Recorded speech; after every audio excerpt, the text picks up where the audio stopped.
Regular meeting to order. We have 6 trustees present. Mr. McLaughlin is probably on his way over here.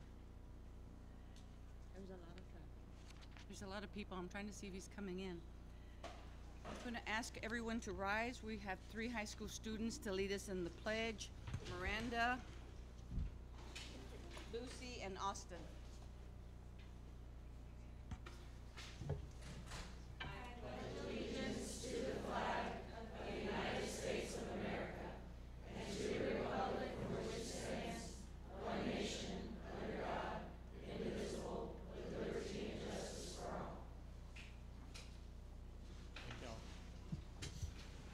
Thank you.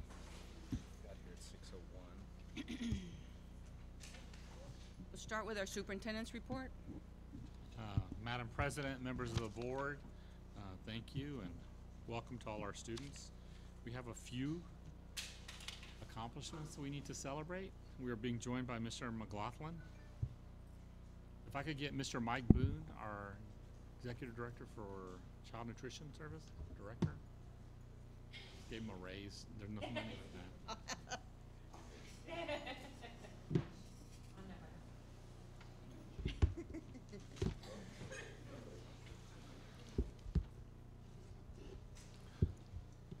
Good evening. Now we're doing the audit. Every 3 years, it used to be 5 years, every 5 years, USDA, TDA would do an audit.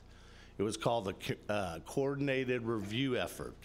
They would come in 2 days, go through all the paperwork, and then they would go to 2 schools, observe production, counting and claiming, reimbursements and all that.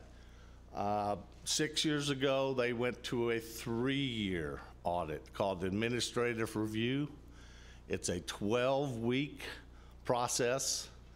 We downloaded 174 documents, over 3,000 pages, and then they came, you send it all, they check everything up, they come and they do an on-site review. They went to De Zavala and Travis, and I'm proud to announce that we had a perfect audit.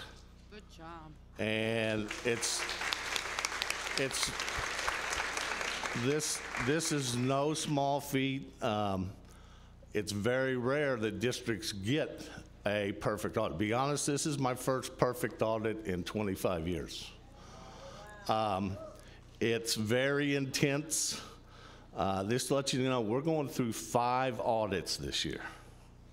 We have completed the district audit, which was a perfect audit, right, Denise? Is Denise here? Then we went through the AR, that was in February.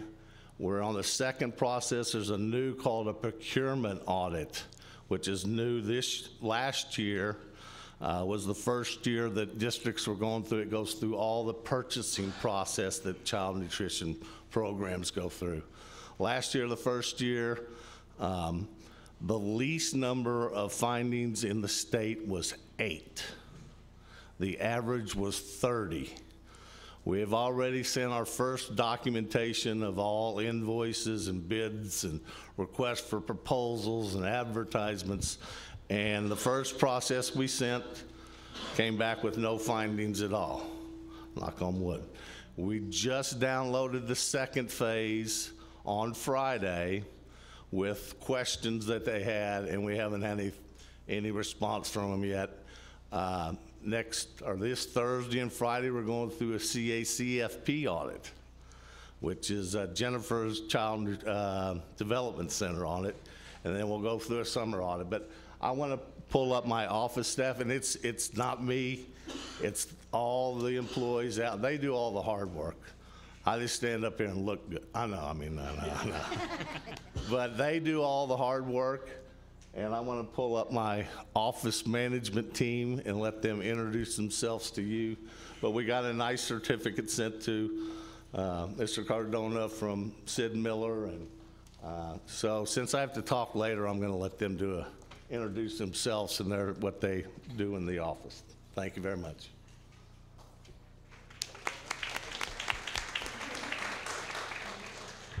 Good evening. My name is Melba Bettis, and I'm the Associate Director of Child Nutrition Services.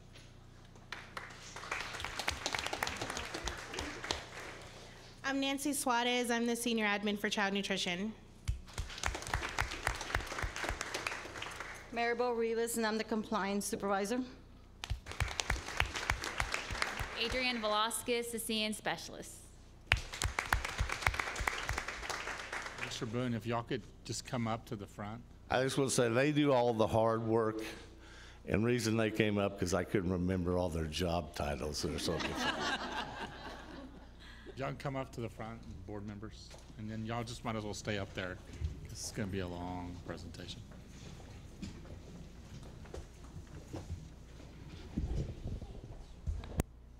Hey, Melba, stay right there because you're short. Okay. I gotta start. Ah, well.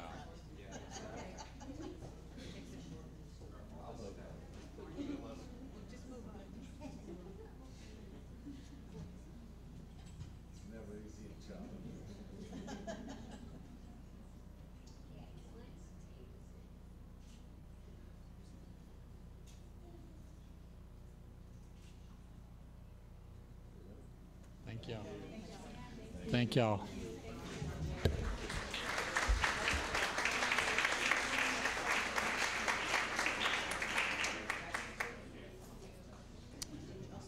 Y'all stay here. We have more, lots more. If I could get Miss Nelda Reyes from De Zavala up front.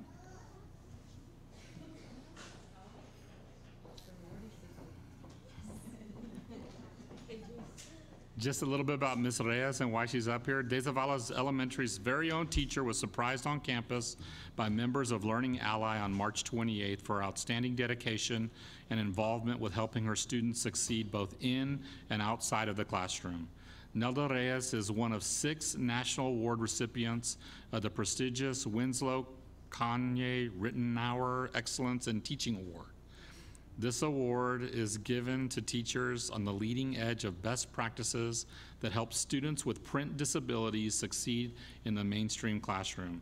Ms. Reyes has taught at De Zavala for the past 15 years and has been utilizing audiobooks through Learning Ally with her students to help them gain confidence, knowledge, and enjoyment for reading. And we want to congratulate her.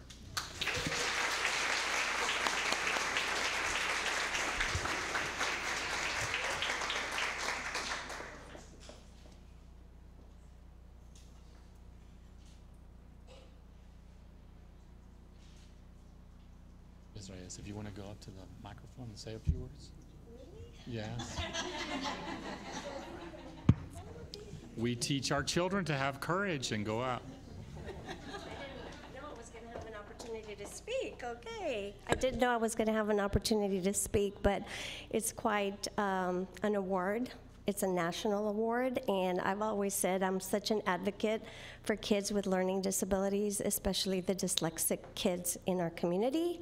And so there's a lot of other things that I'm involved in with the IDA, the International Dyslexia Association, the branch of Austin. So I'm hoping by being part of that organization, we can have more representations here in San Marcos and we can have a voice in this area. So thank you so much. Thank you.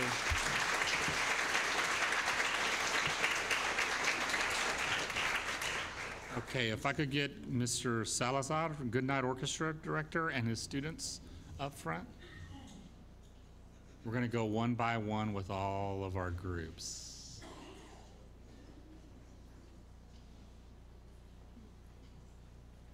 Howdy. So we're recognizing Mr. Salazar and the Goodnight Orchestra for getting a first division on stage at UIL, which is the highest award you can get. For all of these, this is their STAR test. First division is their STAR test. And I would highly encourage anybody who has never experienced UIL and seen sight reading in action to actually go and watch it, because it really is amazing to watch kids not know a piece, in some cases not be able to talk to their directors, and their directors have to communicate the piece, and then they have to perform it. in 8 minutes or 7 minutes or whatever the appropriate. Is it still 8 minutes? 7 minutes? For Greasy, it's 8, and for QC, it's 7. Yeah, 8 or 7 minutes. So it is really impressive. So we want to thank Mr. Salazar and congratulate him for his award.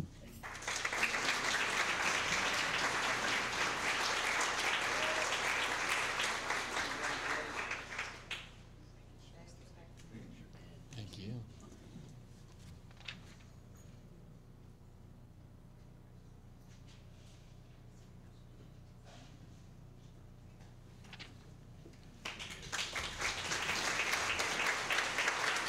Mr. David Pena, the Goodnight Middle School Treble Choir, if I could get them up here, if they're students. Is Mr. Pena here? Nobody? Mr. Pena actually was at UIL. He was a judge today, and he's from San Antonio. He wasn't able to make it back just yet. So they earned a 2nd division in treble choir, so we want to congratulate him. Do we have any students here? Ms. Pearson, are there any students? No. Miss Garcia, Goodnight Middle School, non-varsity, is she here? Yes, come on up.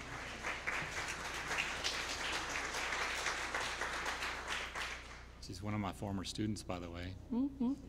Yep.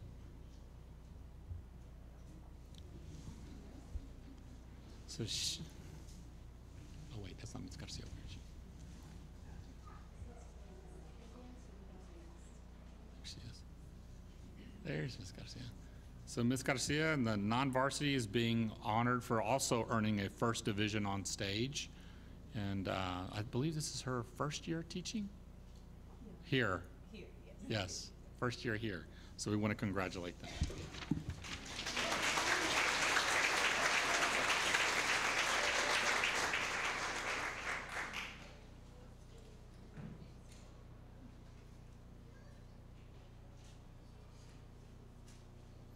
Thank y'all.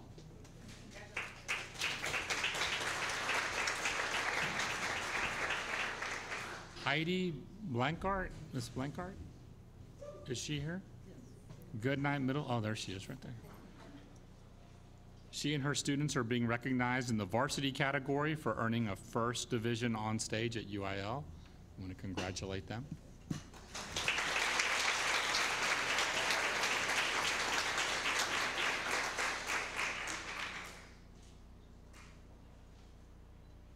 Thank you all very much.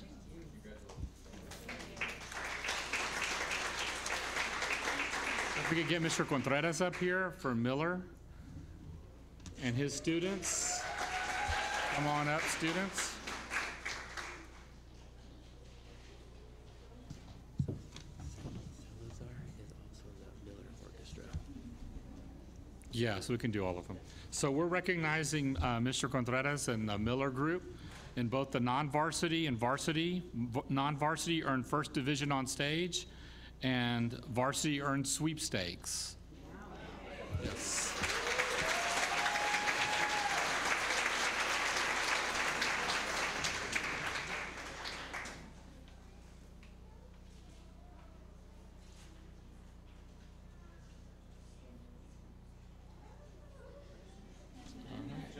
Thank you. Now we're going to bring Mr. Salazar back up here because he also is the Miller Orchestra, and recognize him if he has any students.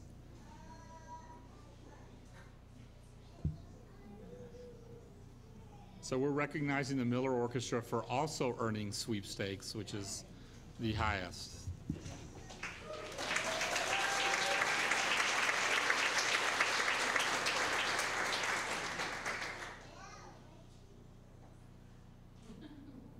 Thank you, Mr. Salazar.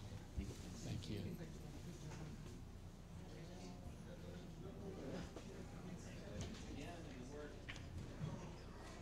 If we could get Mr. Mora and Miss Boynt, and we can bring both sets of kids, non-varsity and varsity, up here. Are they here? Are they coming? All right. You're representing? There we go.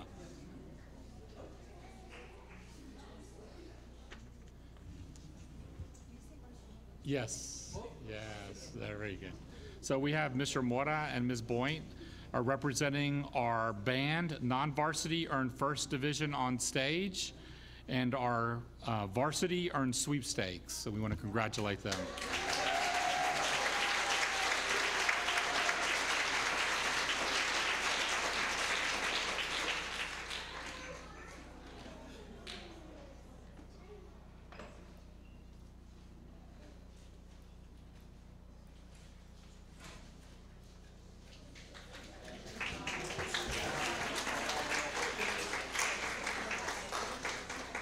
If we could have Mr. Rolfe and his group come up, Mr. Nathan Rolfe.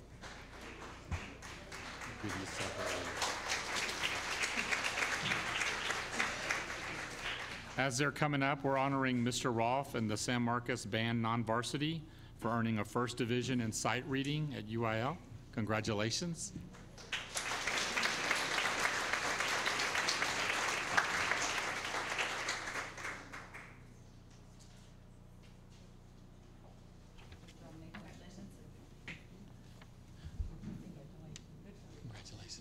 Congratulations, congratulations.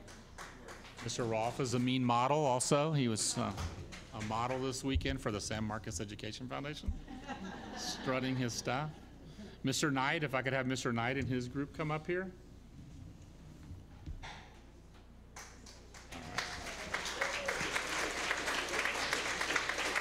We are honoring Mr. Knight and the San Marcos High School Band Varsity for earning first division on stage. Congratulations.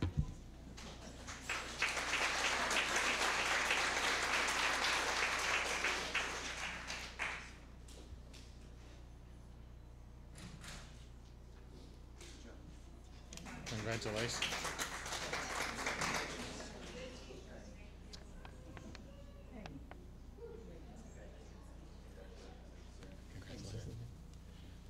Mr. Hanson, if we could have Mr. Hanson and his groups come up.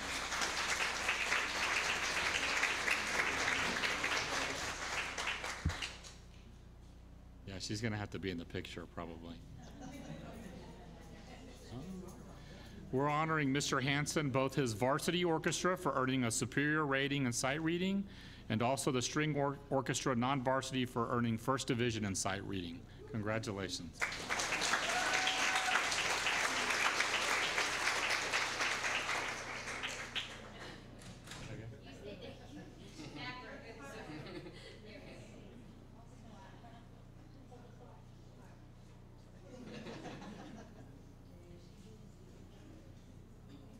Thank y'all. Thank you.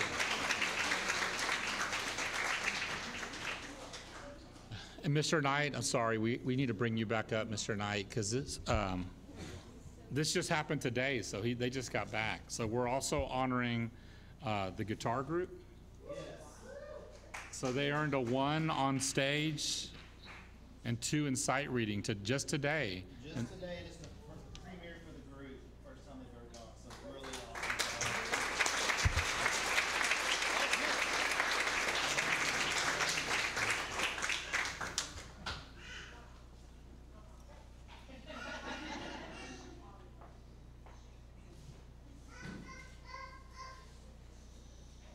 Thank you.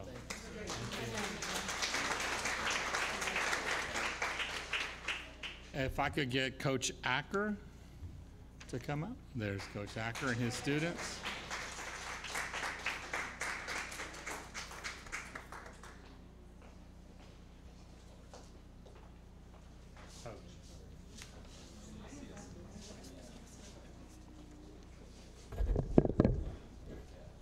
My name is Thomas Acker, and the young individuals that are coming into the meeting.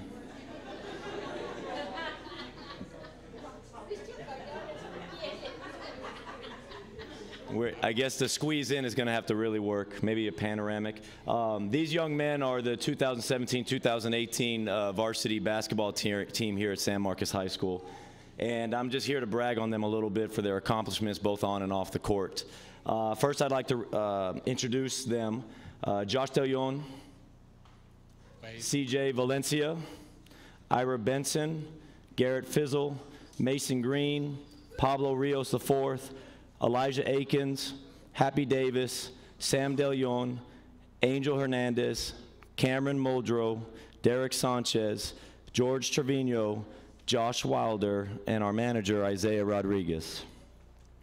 Some of the on-court accomplishments for this group: they finished 5th place at the Cedar Creek tournament. There was 16 teams there, so that is a big deal. 2nd place in the silver bracket at the Leander Classic. They rose to number 4 on the Austin American Statesman Central Texas High School basketball rankings during the district play. They qualified for the playoffs for the 4th consecutive year. They kept that string alive, and for the seven times out of the last 8 years. And we had 3 all-district team members. Off the court, their accomplishments are monumental, and I'll get to there. So, first of all, they all stayed eligible through the entire season, which it's a 16-month season, and that's big when you talk about 3 tournaments, Christmas holidays, all that, coming home, doing homework. Obviously, it's a standard, but it's a big deal not to lose anybody from your team. The second thing I'd like to say about the classroom is 11 of our team members received academic all-district honors.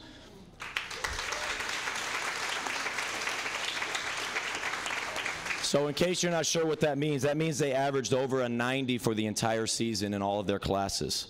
So that's a big deal. On top of that, we had 5 seniors who received academic all-state. And those seniors are Happy Davis, Angel Hernandez, Sam De Leon, George Trevino, and Josh Wilder. And so we all have an understanding of what that means. That means for the previous 7 semesters of their high school career, they averaged a 92 or better.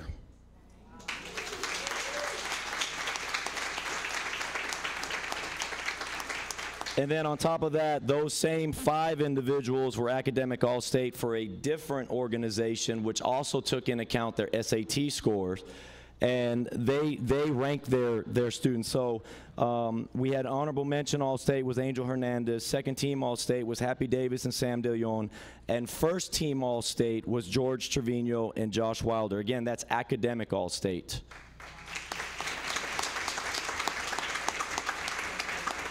Some of the community involvement that they did, they helped us with our Strike for a Cure game that we had here in the Snake Pit. They helped bring awareness to cancer research and helped raise funds for that horrible disease and helping bring our community together. And then the last thing I'd like to say is, for me personally, I believe that they are a shining beacon of what a student athlete should be here at San Marcos High School. All of them are top-notch individuals. They all work very hard, both on the court and also in the classroom. But above all that, they represent San Marcos High School and the entire Rattler Nation the correct way. So I'm super proud of all these guys. Thank you.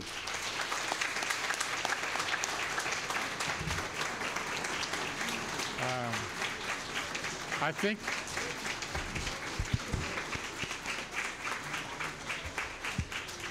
hey, Coach, I think the kids may have to get in the back because they're taller than everybody.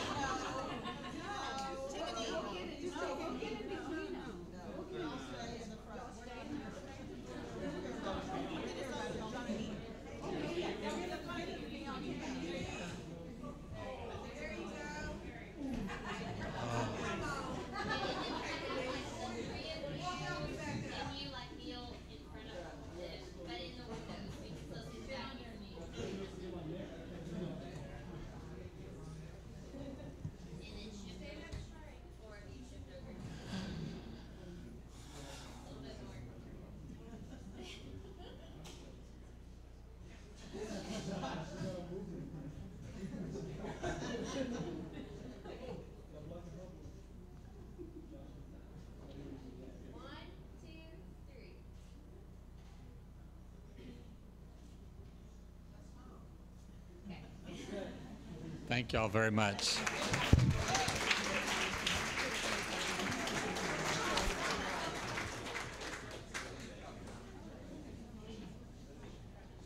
Thank you, sir. Thank you, man.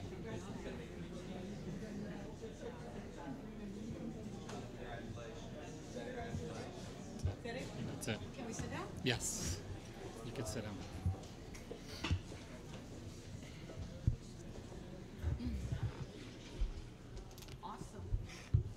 So that was exciting. I think all those young men and their sponsors prove, I think, what this board is dedicated to, and that's building a kid who's 360-degree education.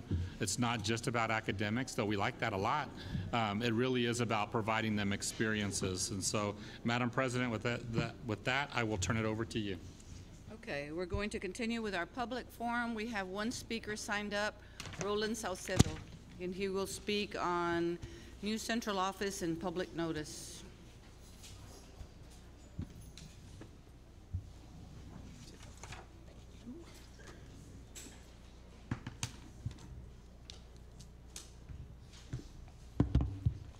Oh, getting another food service update? With the report he gave us.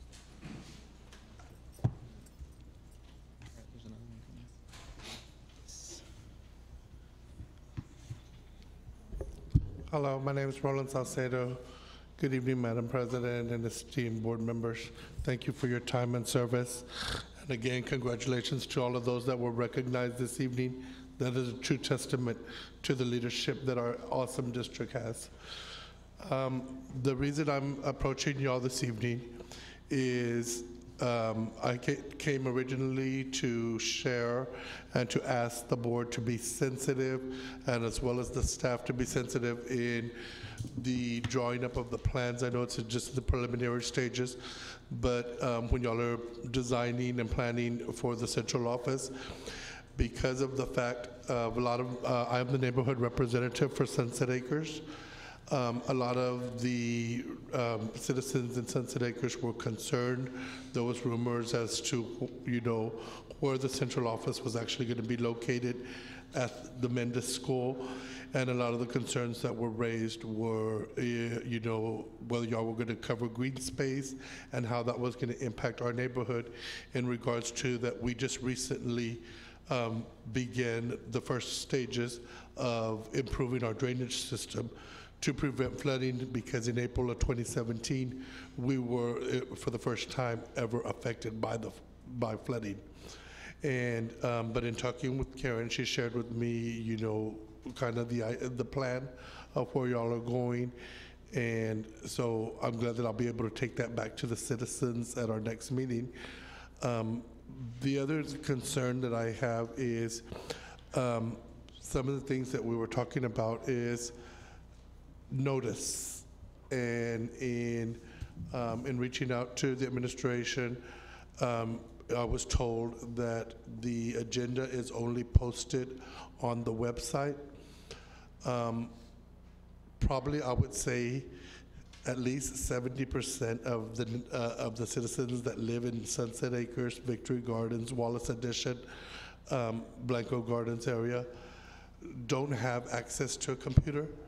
And so I would like for y'all to maybe consider an alternate, or adding an additional source of being able, where people might be able to have access to y'all's agenda, and and that way there'll be more active participation. Because one of the things right now is, we, as y'all know, is there's always a low voter turnout for school, anything with the school elections. And in part, a lot of the citizens feel that, we're kind of left out of, the decision-making process. And and I feel, it's a two-way street. As citizens, we have that obligation to seek out that information, but at the same time, it would be convenient if it was, more accessible. Thank you all again for your time and service. Thank you. Thank you, Mr. Salcedo. From this, we'll move on to item 6, reports and information. We still have a food service update.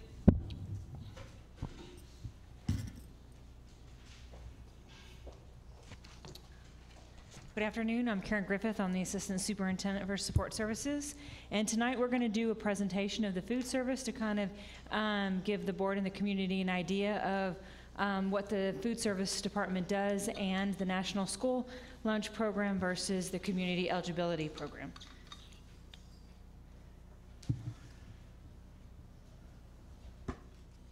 Okay. Okay, go ahead. Mike Boone, Child Nutrition Director for the district. First off, I'm just going to go over a brief overview of the programs and responsibilities that child nutrition is responsible for.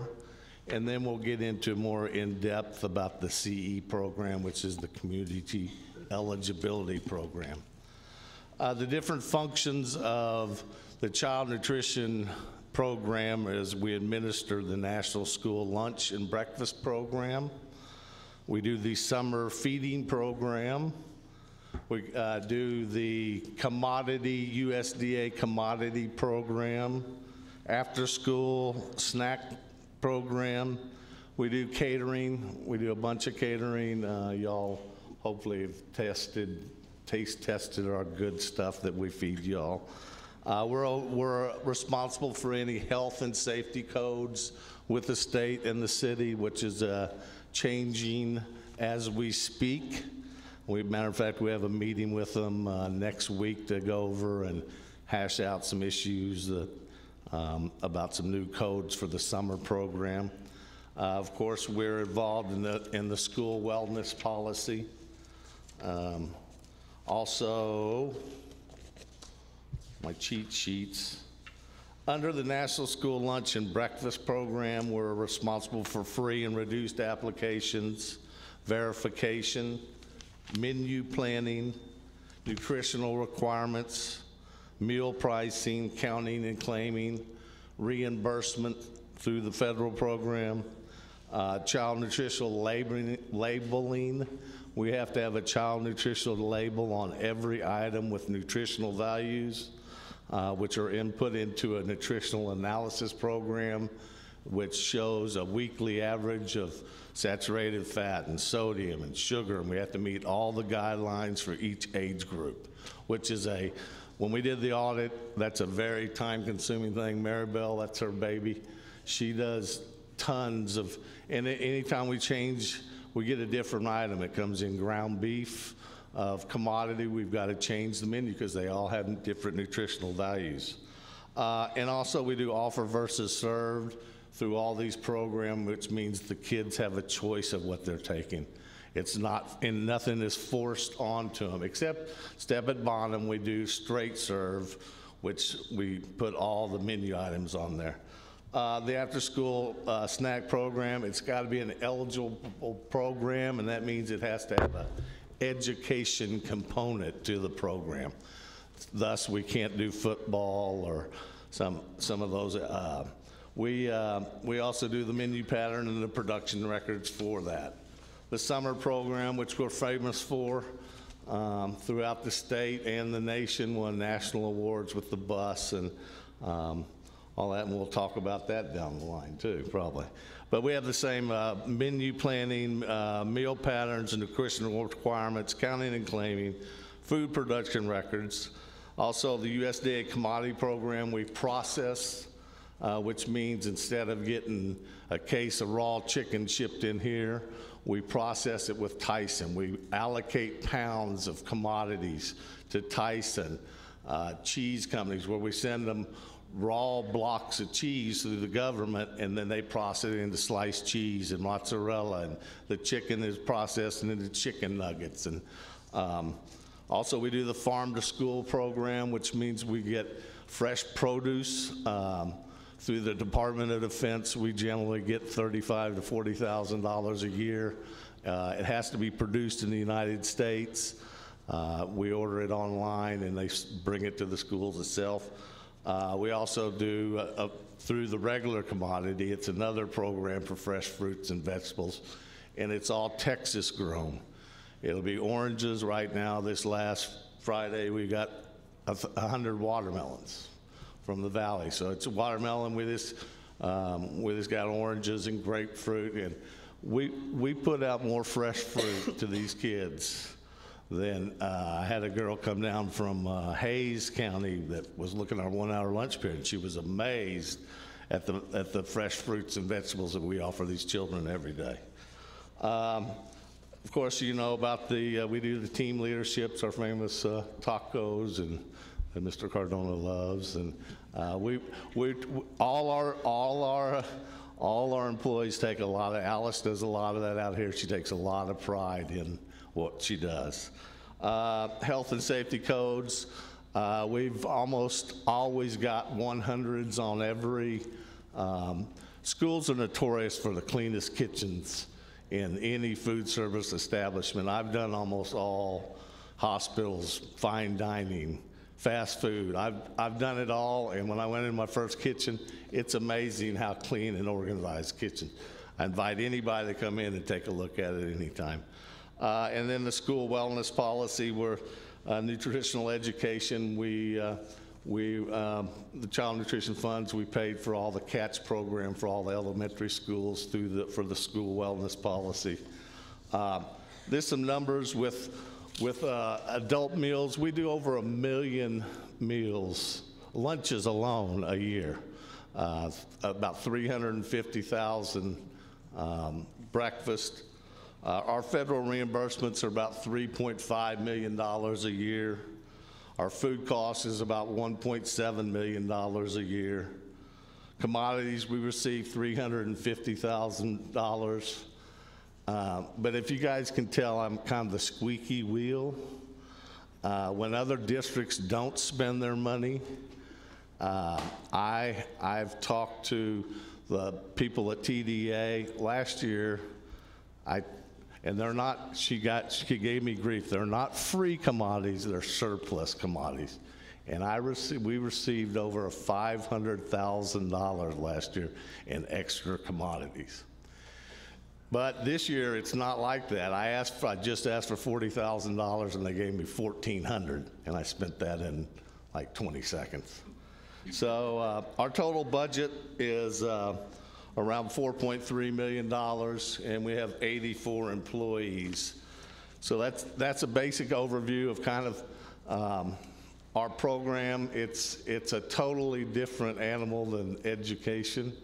I'll be the first one to admit I don't know education, but I do know child nutrition, and every decision we make, okay, she's being me.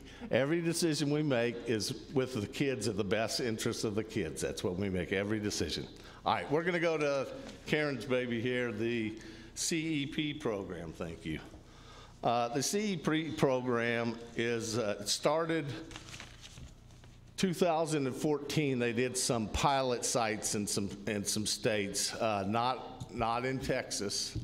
The first year that we were eligible to do it, what it is, it's another way where the application process goes away.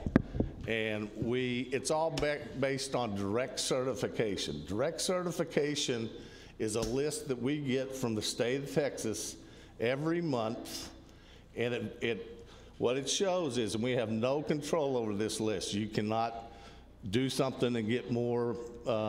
It's an automatic produced through the state, and if you're on any government assistance, TANF, SNAP, different government assistance, your children automatically qualify for free lunch. When we first looked at it and there's a calculator, an estimation of how it would affect your program financially. And when we did it the first time, our percentage was 67% or 63%, and it showed that we would have left like $33,000 a month on the table.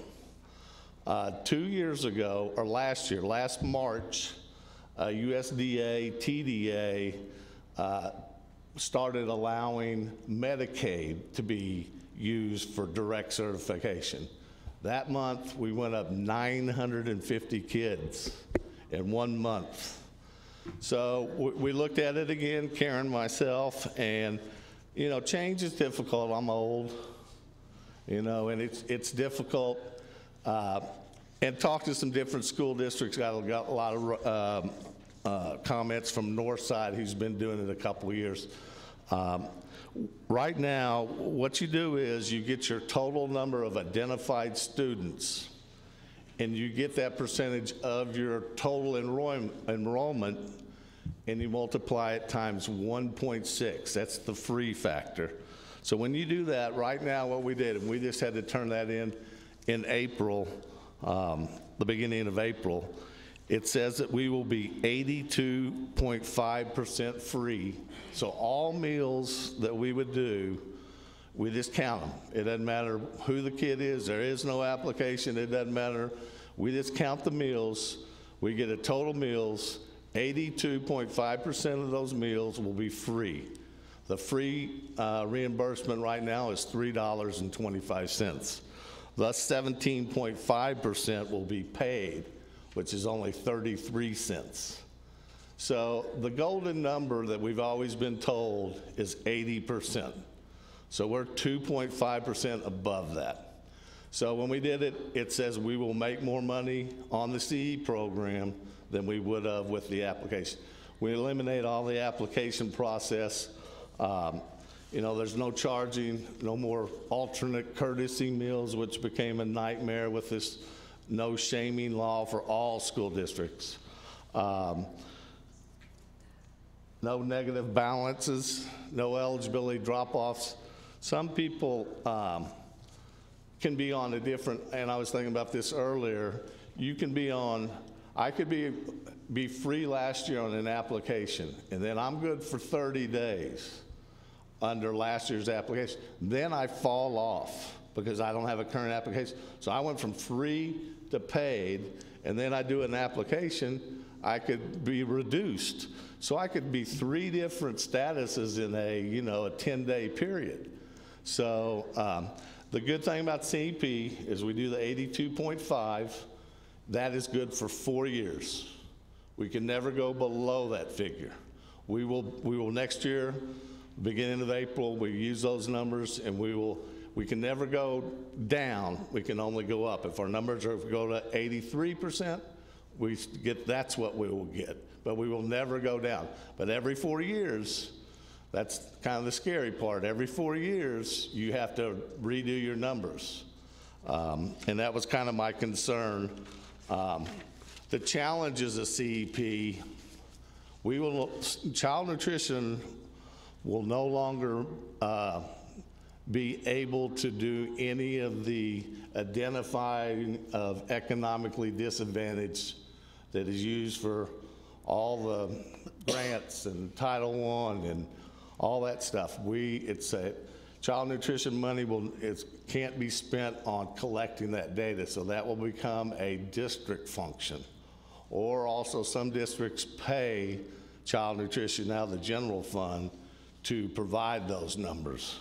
So that's one thing that Karen and I know Greg and them are kind of worried about. But it's a good program. You know, if we can make it financially break even and we feed all the kids for free, I mean, it's a win-win for everybody. So, you know, we're recommending that we will go ahead and do that process. What we'll have to do is we'll have to submit an application. We've already notified ESCA 3 that we're talking about it, and they will have to come and verify our numbers, be sure our numbers are right.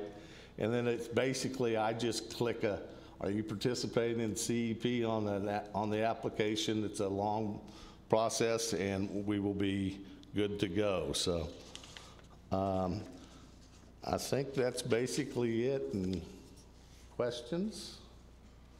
Mr. McLaughlin? Couple. Will you still be, presuming your application is approved and your numbers check out, will you still be tracking? I know right now we can log on and see what our kids ate, or if they went through line or those type of things. Will we still have the ability to do that as parents? Yeah, that's a good, matter of fact, tomorrow we're going to a new version of our POS. It's called Mosaic. We can do that. We haven't really got into the logistics, but that would entitle that the kids put their numbers in. Because really, when you're in CPE, it doesn't matter who the kid, it doesn't matter if it's your kid or anybody else's. But you're probably still in it for yeah, planning. you know, we're still learning. So, but I mean, it would slow the lines down because I know there'll be a lot more participation. Our reimbursements are going to go way up. Our participation will go up. So, yeah. So you're unsure? Unsure at this time, but we're pretty sure that we're still going to have to do the eligibility requirement. So we'll look into that and we'll get an answer back to you and let you know that. But And a related item, what of like double entree or seconds? Is that allowed, or do you limit that? Is it one? No, it is not. So saying that, yeah, the kids will still have to put their number in. Okay. Yeah, because that's the only way we can track that, because if we don't know, so, yeah, we will. So would they still be purchasing that second tray, or? Yeah, they would have to purchase the second tray, yeah. You can only do one reimbursable breakfast, lunch, and snack a day. And at the conclusion of the 4 years of the initial lock period, do we have the option, if numbers change or if it no longer becomes cost effective, to shift back to what we're doing right now? You can get out of the program at any time. You know, if you're first year, because a lot of districts have issues the first year. And they've kind of, and I know, and I've talked to people, and they've kind of worked these issues out with, you know, it's generally when it first starts something, and let them work the bugs out, then we'll get in it and we'll go from there. Ms. Hanson? When you talked about purchasing the second tray, would that be at the current cost, or what cost would that be?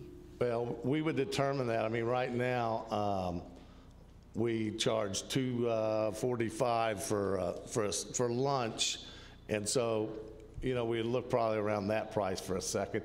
And we don't do, I mean, we do a lot of second entrees, which we charge $1.50 for, but we don't do a ton, you know, it's out here and it's the football players, but most of them will get a second, you know, piece of pizza or deli sandwich or something like that. We don't do a whole lot of second meals. Ms. Costilla? Mike, Yes, you ma'am. mentioned 82.5 being free, but so is it all students, or where's the other 27.5? How does that work? We will claim, like, we'll get a total for the month, say the month of March or whatever, we'll say it's 30,000 meals total for the whole district. We will claim 82.5% of those meals at the free rate, which is $3.25. The other 17.5% will be claimed under the paid rate, which is 33 cents. Now, reimbursements generally, and it doesn't have to, but generally go up 5 to 6 cents every year. And we also receive a 6-cent bonus. It's a supplement because we passed all our nutritional guidelines, so we do again. So the student doesn't have to fill out an application, Doesn't have to. period. So we're not going to be, because there has been the discussion before about Yeah. trying to get parents to fill in the Yeah, application. it's a night, and I don't know, this year was extremely difficult. I don't know why it was. And, you know, we put out all calls, and we send a list of kids that are gonna drop off the program after that 30-day cutoff, and we send it to the schools, and the parent liaisons get in touch with call parents, but it seemed like it was extremely hard to get parents to fill out applications. So that's taken away unless we go back to where we are right now. Yeah. Ms. Halsey? Yes, ma'am. Do students who currently qualify for free reduced lunch get a free second meal or a free second helping? No. Okay. No. Yeah. Second meals are not reimbursable. They have to be paid for, yeah. Any other questions? I guess I have a broader question. I think this came to it, Ms. Halsey was supportive of the, got this on the agenda, was it a year ago, like last May? It was way back It was 2015. then? Oh, It was the okay. first year. And I remember that the admin recommendation was to not change, and I'm just wondering what changed in the interim. It's just the additional qualifications on Medicaid changed the numbers? I think that's what I'm hearing, Yes. right? When we first submitted it to you, we showed you, and not all campuses were eligible. So we also were dealing with how can, you know, children go to one school and they're all eligible and everyone eats free, and then you had two other elementaries, and we felt that would cause a conflict in the district. And also, the rates were not the same because the direct certification, what we were getting was not the same as it is now, that they included additional tracking of students in the state system, which includes Medicaid students. So more students are being identified through the state. And if we take, are you asking for a board action, or is this a report you're This gonna is a apply report and come item. back? This one is a report item as requested by the board. through agenda prep, I will be doing an additional agenda item towards the end of the meeting, and we'll discuss it, and that's when you will vote. So at that time, we won't really know about this verification of percentage of students, right? Don't they have to come in and qualify our number that we think is 82? It's in your packet. It is on page. Under one of those spreadsheets. Page 6. Yes, page 6 of your packet. On page 6 of your packet, you will see the CEP report. So you'll see the column that says SNAP. Those are the students that were identified under the state program. Those were direct certs. And then those are the ones that turned in applications that did not qualify under direct cert. So this is one of the challenges that we were trying to claim, is that if we go strictly direct cert, you still see that there's 789 students who wouldn't have been identified had they been on an application process. So this is what would lead to us that we would have to have some kind of other districts, they do a survey, and so they collect that information through the household so that we can claim the under-identified students and make sure that they're getting all the programs such as Title I and E-rate, and we qualify for those programs with those additional numbers. No, I appreciate that, but that wasn't exactly my question. This seems like, you know, I'm fundamentally not super excited about having people that can pay for their children's lunch not paying for their children's lunch, like fundamentally. But here, as a trustee, this appears that the district is going to see about $43,000 in additional revenue by switching programs. So as a trustee for the district, it's hard for me to say no to something like that. But I'm concerned that the certified number and what comes with the audit and before we actually enter the program will vary from that. That might be incorrect or, you know, okay, a bit more rosy than the reality. I want to clarify something else too. It's not, what you're going to look at is you're not going to see that the food service is gaining that every month, because as paid students, remember, we were generating $2.45 for each one of those students on the paid. That was going into local. If you look at the budget, we generate about $600,000 a year in local. So this will offset, because under the CEP program, we get paid 33 cents or 39 cents. 33 cents for those paid into, so it's going to offset. So the addition that we make will offset the revenue. So we don't anticipate an increase in the food service fund. What we anticipate that it will offset and it'll break even the same as it would have whether they paid or they didn't pay. But it's a benefit for all students. And so you don't have to worry about those students that are on the line that just barely qualified, that are struggling. If you also look on page 16 of your packet, we showed you the courtesy meals that are served. There's a total of 26,646 courtesy meals that the district served, to a total outstanding balance of $48,416.55. This would eliminate that. So you would no longer have a student that had a courtesy meal or had to go out and get an alternative meal when they walked through the line and they were negative. This eliminates all of that. Right, I understand that. But on page 8 of our packet, the community eligibility provision monthly federal reimbursement estimator, that was where I drew that number. Yes. Down below, it has optional comparison in the bottom right column, and it talks about lunch difference and breakfast difference, total difference. Am I understanding that correctly, that that is the difference between being in this new program and being in the program we're presently in? Right. On a per month basis? Right. And it's positive, right? Correct. It's a revenue difference. Correct. But you also have to consider that you're no longer getting the money for the paid students. So the money that you were getting from the paid students to pay for these additional meals will offset the additional, which makes it a benefit to the district. So how do I know that it's going to be revenue neutral? What can I look to that will tell me that? I thought that I was looking in the right place, because it says intercurrent monthly revenue, federal reimbursements, and student payment revenue. So it seemed like that number was inclusive of what we get in reimbursements and what we get in student payment revenue. But now I'm hearing that you're not sure that's included. No, we looked at the analysis, I just didn't bring you the analysis, but I wanted the district to understand that when we analyzed the difference and looked at, we wanted to make sure that it was still not gonna negatively impact, especially because we just approved a $2 raise for all employees on the auxiliary side, that this was not gonna have a negative impact. So when you analyze this, even though it looks like that we're gaining that per month, you also have to look at the offside. What are we losing from that? So you're losing the local revenue. So when we analyzed and we took that off, it was like a break even. So where the district isn't losing any money by going to the CEP program by paying for paid students. Can we see that before it comes back to us to vote? I can bring it back on the 7th, yes. On May 7th when I do the prep. We're voting tonight. Unless you want me to just send it out to you. Well, I want to know, I thought we were approving lunch prices in 8B tonight, and I thought we were going to accept or empower you to make this application. And before I can vote on that, I want to know the revenue difference, not be assured that it's pretty much break even, but actually see it, you know, and validate that. Okay. I mean, there is things that we can't anticipate. We put in that it would increase participation by 10%.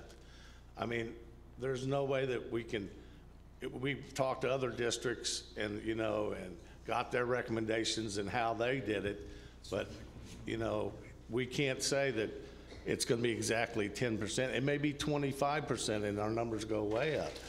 I mean, there's undetermined factors that it's not a set thing. I mean, if I wasn't comfortable with it, I mean, I'm comfortable with it. At 82.8%, which we are right now, the break even was always 78 to 80. I've been assured by some very good people who have been doing it since that first started that we will be fine at 82.8%. I have my confidence, and I've never lost money for 25 years. We will make it work. No, I appreciate the way the program runs and how efficient it is. And when we're looking at changes, I just want to be careful not to rush into something before we know that to be the case. And as an individual trustee, although your assurance means a lot to me, I think I have a duty to look at those numbers and see, yes, indeed, it looks like, you know, here's this assumption, those seem within reason. This does look like a break even or revenue neutral type of thing to me. Mr. Arredondo. Thank you, Ms. Cantu. I guess a clarifying question for me was, Mrs. Griffith, you mentioned that this was going to come back to us in May, but the board is agendized and is empowered to take action and approve the application tonight at a later agenda item, which is the approval of the lunch prices, correct? Okay, with my second comment, which was going to be if there was not any disagreement from my colleagues, is to move up that action item, given that we just received this very lengthy, and I appreciate informative campaign from our food service department and Mr. Boone. So I'm going to ask that we move that item up for action. Are you asking if anybody's opposed to that? Yeah. And I wasn't sure if Ms. Griffin was going to be able to provide the information I requested prior to where the item appears on the agenda right now. I would like to see that before I vote, because I would not then just be resting on an assurance of someone else, but would be able to look at it myself. So if she says she can't provide that at any point tonight, no matter what, then I don't care about the order of the vote, because I'll have to vote against it until I can see that. Okay, just by looking at the numbers, I did do the numbers, and that's what we looked at before I would bring something to you. As your CFO, I always make sure that you're going to be in the positive before I would recommend something to you. But if you take the number 56,000 and you even just times it times 8, because we do have months with shortage, like December, you only have 2 weeks. You have a shortage for spring break. August isn't a full month, so taking out those considerations, you still would generate an additional 451,000, which would offset local revenue for a break even in this program. So what's the local lunch revenue? Let's see if we can get some. Around 600. Yeah, but that includes all your yes. So it was around, I think, 486,000. Yeah, it was around 486,000. And I'm just doing a rough estimate, not giving you credit for 10 months, just for 8. So that $35,000 projected negative change, that can be accounted for in our current year-to-year surplus in food service? Yes? Well, it's also, I mean, we currently are owed over $50,000 in unpaid lunches, so it offsets I think it's in the budget, right? It was in one of the reports had all the unpaid. And those courtesy meals, Outstanding. there's whole nother column of charged meals. They're two separate. So That's in the packet. And how are we taking care of those? Well, Charged meals. If they don't pay for them, then the general fund has to pay for Pick it those. Ms. Costilla, you had your hand up? Yeah, I was gonna follow up, Mr. Boone, and regarding a second lunch, because when we talk about second lunches, the number of second lunches do you have any idea as to whether it's attributed to students on free and reduced lunch or overall in general? it's probably more of the paid kids, to be honest, because. Which one? The paid. The paid ones? Because, you know, with the new regulations, the calories and the amount, that's what the issue was with the new regulations. These big football players, like, it won't fill them up, so they're buying second, you know, if they can afford it. So, I mean, then going totally free, it frees up money for them to purchase, you know, a second. So with the CEP, you're talking about that it erases all those second lunches that they would have to pay. No, they would still have to pay for the second lunches, but there wouldn't be any more alternate courtesy charge meals. But they still, we can only claim one breakfast, one lunch, one snack for one I was kid. just concerned because of the number, that's why I was asking the question regarding the number of lunches that come from that category of free or reduced lunch, whether it's a high number or whether it's coming from the ones that actually pay. It's mostly the ones that pay, but it's not a huge number. I mean, there's not, you know, I'm here almost every day and I see probably, you know, one line that does 200 meals. I'll see 5 or 6 kids get, you know, a second meal and 5 or 6 that get another piece of pizza or another entree. It's not like there's tons of them, because we give them the option. They can take 3 fruits, 3 vegetables, a bread, and they have an entree and a milk and a juice, and I mean, they can load their plates up. I mean, it's not where and we could restrict them on that, but we don't do that. If they're hungry and they're gonna eat it, we're gonna give it to them. Well, given Mr. McLaughlin's inquiries and talking about that number, you know, that's why I was asking as far as that number in particular, where that second lunch might be coming from and what we're gonna be, you know, basically how it's gonna fall on some of the children or students that go that second time around. Yeah, it's not a huge number. It's not, you know, there's a few of the big football players and basketball players and the big boys that'll, you know, that'll come in, but it's not a huge percentage of total meals. Any further questions? Okay.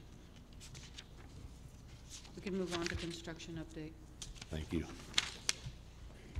I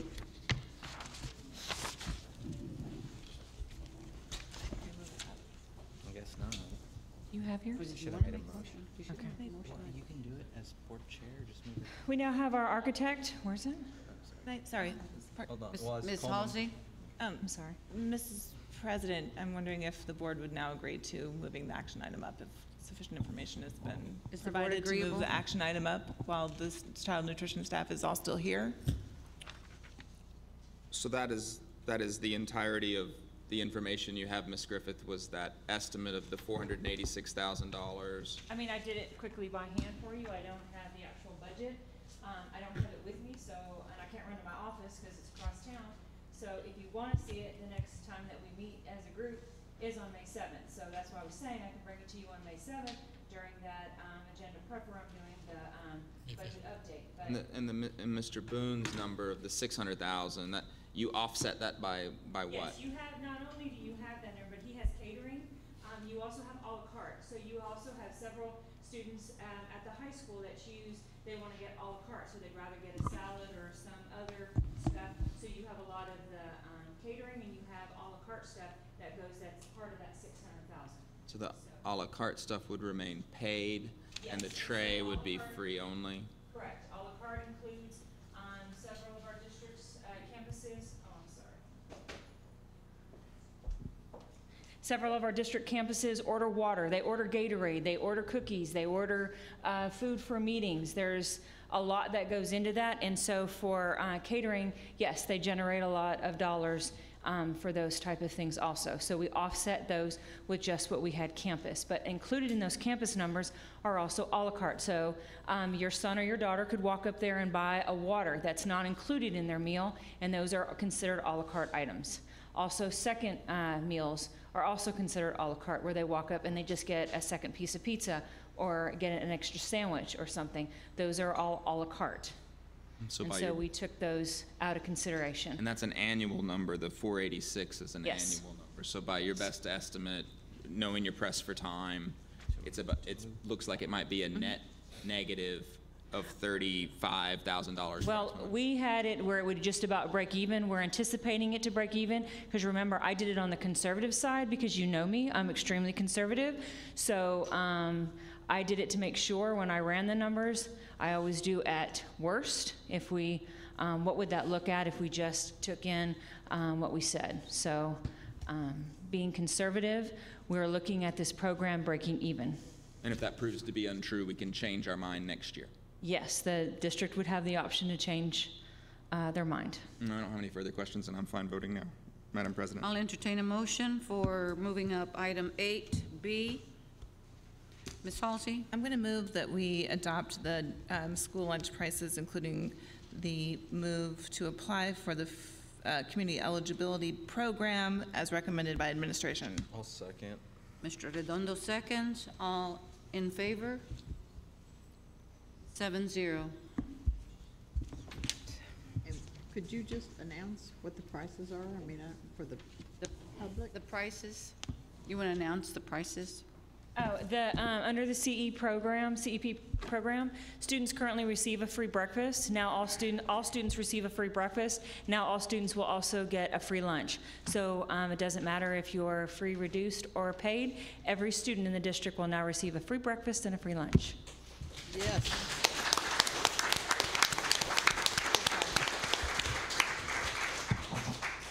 Ready for a construction update? Okay, we have Resty? Coleman Oreste with Perkins and Will to give the construction update. Howdy, thank you for having me again. It's been an exciting week, so I just want to kind of start off with our favorite slide. Every time the overall package, or the overall schedule. I usually say it hadn't changed. One thing we have changed is we've actually moved up the Hernandez re-roof project. We actually sent it out to bid today to Cadence McShane. So we moved that up about a month, or actually 4 months, to be able to start that construction project this summer. We know that during the summer, schools want to be able to re-roof. It is a very difficult project. You're tearing off roof, you're putting on roof, you can't use those spaces while they're being re-roofed. So we're trying to start this process during the summer, but we also know that there was a $1 billion bond that was passed recently locally. And then there's a couple other bonds that are passed in San Antonio, and they have a lot of re-roof projects. So what we're going to try to do is offset the schedule a little bit and start later than the 1st of June. And one way that we're going to be able to approach this project is by the roofing system that we're actually going to use. Hernandez has a standing seam metal roof. We have a system that we've researched that we're able to leave the existing roofing system on and come over the top with additional insulation and a new roof on top. So it'll look the same, but we're just going on top of the old roof. And I think that's going to help us from the standpoint of you're able to have school. We're going to start early to get over the classrooms, get all that area out of the way so it's not loud, and then be able to go into the cafeteria and gym areas once students come back. The good thing is it's a CM at risk project. So Cadence McShane is on board already. They're going to start talking to the staff there, start talking about safety measures, talking about safety like corridors and fencing and those types of things to make sure that they have that scheduled properly. So that's a part of these next couple of steps. And Cadence McShane should be able to give you some updates next month on that. So that's the update for the monthly or the overall bond schedule. Everything else is really going right along swimmingly. Said it's an exciting month. Y'all haven't got to see it, but we have. I'm going to give you an update here. We are starting visioning for Miller Middle School tomorrow. We're going to meet with on-campus staff, administration, and start talking about the vision for what this project's going to be. You know, we have some direction from the bond, but now we're going to really dive into the details of how the current teachers use their spaces, what's working, what's not working. When we go in and renovate and we do our additions to increase capacity, how can we do that the most efficient way, but also look at it from a curriculum way as well. So that's what we'll be doing tomorrow. And then, I just talked about that Hernandez project. We released it today to Cadence McShane. We're going to have a pre-conference for all the roofers who are going to come out. They're going to take a look at the existing conditions, ask questions on April 26th. And then we'll have a bid on May 11th. And then we're going to come back to you guys for a GMP approval at the May board meeting. And then we'll start the construction. We need to figure that out with the roofers that are selected through this process. Great thing about CM at Risk is it's best value, right? So we're able to talk to all the roofers that are involved, understand from our CM at Risk the value that they're going to bring, and even down to what is their schedule? Is it the best schedule for the district? And then another one is we're starting up the district-wide elementary renovation projects as well. So started a schedule. We're going to start this in early May, hopefully right before May 7th through the 17th, because you have testing during that period. So we're going to try to squeeze a meeting in before that and a meeting in after that, so teachers don't have to keep coming back throughout the summer. Remember last year with the elementary school, we're trying to get it started. A lot of teachers, a lot of principals spend a lot of time up at the administration building talking about visioning, talking about the new elementary school. So we're going to try to get some of that out of the way before the end of school this year. And that will actually go out to bid in October and start construction around November, December. So that'll give you that opportunity to start those additions on the exterior. And then when summer comes around, you know, your drywallers, your painters, they'll already be there, and so they'll just start taking care of the renovations inside. They're not having to remobilize, come back out at separate times, so we're trying to be efficient with scheduling, which always ends up with cost. And then Transportation Center is currently, they're working on site. They've drilled piers. They've started to do they're starting to dig their grade beams out there right now. So that's the deep concrete beams around the outside that the slab sits on. So they're going to start all the grade beams. They're still moving a lot of dirt around. If you've been out there, there's a lot of dirt being moved around. So they're building up the pad for the concrete in the parking lot and for the foundation. Also installing utilities. You know, we're in constant coordination with the city, trying to tap into existing water lines and, you know, talking about some of those items with them to make sure that they're aware of what we're doing all along. And then new elementary school, we went out to bid on April 10th. So that was pretty exciting. We already had a submittal to the city, if you remember correctly, from last month. We resubmitted. We had minimal building permit comments. Site comments, again, like I talked about, really there's a lot of coordination with the developer that's still being worked on with the city and with us. We actually have a meeting set up for next week to meet with the developer again, just to kind of go over and smooth or, you know, work on those details, those last minute details for their utilities that they're going to be providing around our site. So we're still coordinating with them. I think that'll be it's good to have that communication back and forth this entire way through. You know, they're going to start putting roads in. Underneath roads, there's pipes and electrical and those kinds of things. So that open line of communication has been really helpful for everybody involved. So it's been a really good situation there. And then, so we released on the 10th, resubmitted to the city on the 11th. Our bid date is on May 8th. So it's going to be a busy month for bidding. we're going to come back with a cost at the next board meeting for you guys to approve and talk about some of the alternates and those type of items at this one. And then we would like to get the contractor on board as soon as possible so they can start in June and give them a good, comfortable 13, 14 months of construction so that you can move in the following August. I think one of the items that, where was it?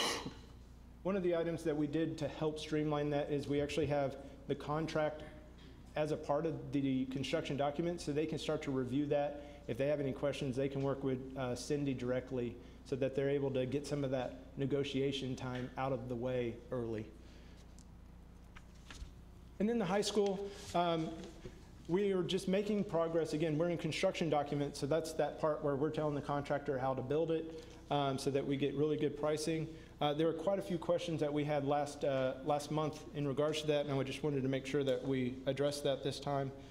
Extending the canopy, we talked about to existing CTE. We have that in the drawings now. We extended out to the existing road, so they're able to get out to that CTE right there. We have a price estimate that came back, and we're within 2% of our estimate from the bond. So we're in really good shape. I think once we get competitive numbers, right, that's a third-party cost estimator. I think when we have multiple contractors bidding on it, I think our pricing will be a little bit better, and we'll be able to start to talk which alternates we get to have. Right now, we're 2% under, but there's some of those things that it's hard to tell you exact numbers because he's making a good guess at what he's seeing on the drawings. We're still finalizing some things, but we're within 2%, and we're feeling really comfortable moving forward that we're going to be able to pick some of those alternates that we talked about last week, or last month, sorry about that. And so again, that one's going to go out to bid May 23rd. It'll have a month of bidding. So in June, it'll bid, and we're going to figure out how to come back to you either in June or we might have a special meeting. We just need to figure that out as a group right now. So we're waiting to figure some of that out right as we move forward for the bidding process. Again, last time we had talked about security with campus the following day after this meeting. Met with transportation again, started to talk about some of their concerns, and had a great discussion about fencing, even from a transportation side, right? We're going to be moving buses along this side where staff is, so we want to be able to limit where people are crossing back and forth. We know that we have some students that go, that they meet their parents out on the side of the road, so there's some of that that we're trying to curtail, and what we're actually going to do is put some intermediate fencing and bushes in between the bus and the parking. That way it limits where you can actually cross at crosswalks. So those are some of those things that transportation is really thinking about. And it was a really good meeting that we had with them. So I appreciate that. Thank you. And then just to jump on to a couple other items, we talked about the administration building. That project is currently all interior renovation. There's no additions to the building at this time. So there's no loss of space or green space or anything. We are looking at renovating or replacing the existing parking lot to make sure that we have parking for everybody. Make sure that parking for board meetings and those types of things. So we'd renovate the existing there, trying to see if we can price getting rid of those tennis courts and just kind of cleaning up that site and just kind of beautifying that site as you walk up to it. So those are some of the options that we're looking at. Talked about water under the slab last time as well. And so what we've done in the meantime is we've actually got a hold of our MEP, our civil, and our structural. They're on board now, so they know the project's starting. We had an initial meeting with structural, so they've started to look at some of the concerns that we have out there. You have an older roof deck out there. You have some drain pipes that have kind of just started to sag a little bit, and they're pulling on that. So we're going to come in and be able to replace some of those things. Underneath the slab, Jay's been working with his group to get the water out from under there. They're starting to do some evaluations on where the water is coming from, but we're also going to have MEP or my civil engineers on board. They're going to do a whole site flow analysis, so they're going to be able to see how the water's coming down and how we capture that water with the new pond or around the new parking lot. So those are some of those initial things that we're starting to get a hold of. As soon as we dive into design, which is next month, I think we're going to be able to have some really solid answers for you. But we are starting to look at that now before we start the design, just as a part of our site investigations. I believe that was all the questions from last month, and that's all 5. So any questions? Anybody? Thank you. Oh, Mr. Redondo? Thank you, Ms. Cantu, and thank you, Mr. Uresti. I guess my question more than anything is for Mrs. Griffith. Moving forward when it comes to the central administration, relocation, renovations at Mendez, as we talk about that site, obviously, like Mr. Uresti said, it's all interior renovations. In our ongoing conversations with the city of San Marcos, I know they are discussing the lack of parkland and green space on the east side of I-35. So if there's any opportunities there for partnerships when we talk about removing those severely dilapidated tennis courts that have been there for who knows how long, probably since it was a junior high school. If we can have those conversations with the city and see if there's any opportunity to leverage a partnership there to get some type of parkland dedicated space with the city, I think that'd be an opportunity for the east side of San Marcos and those neighborhoods. Other than that, that's the only comment I had. Anyone else? Ms. Hanson? Mr. Cardona, just by renovating the existing building, we'll be able to house all of different departments that we wanted to house at the beginning? Okay. Anyone else? Thank you, Mr. Uresti. We'll move on to the presentation from School Naming Committee.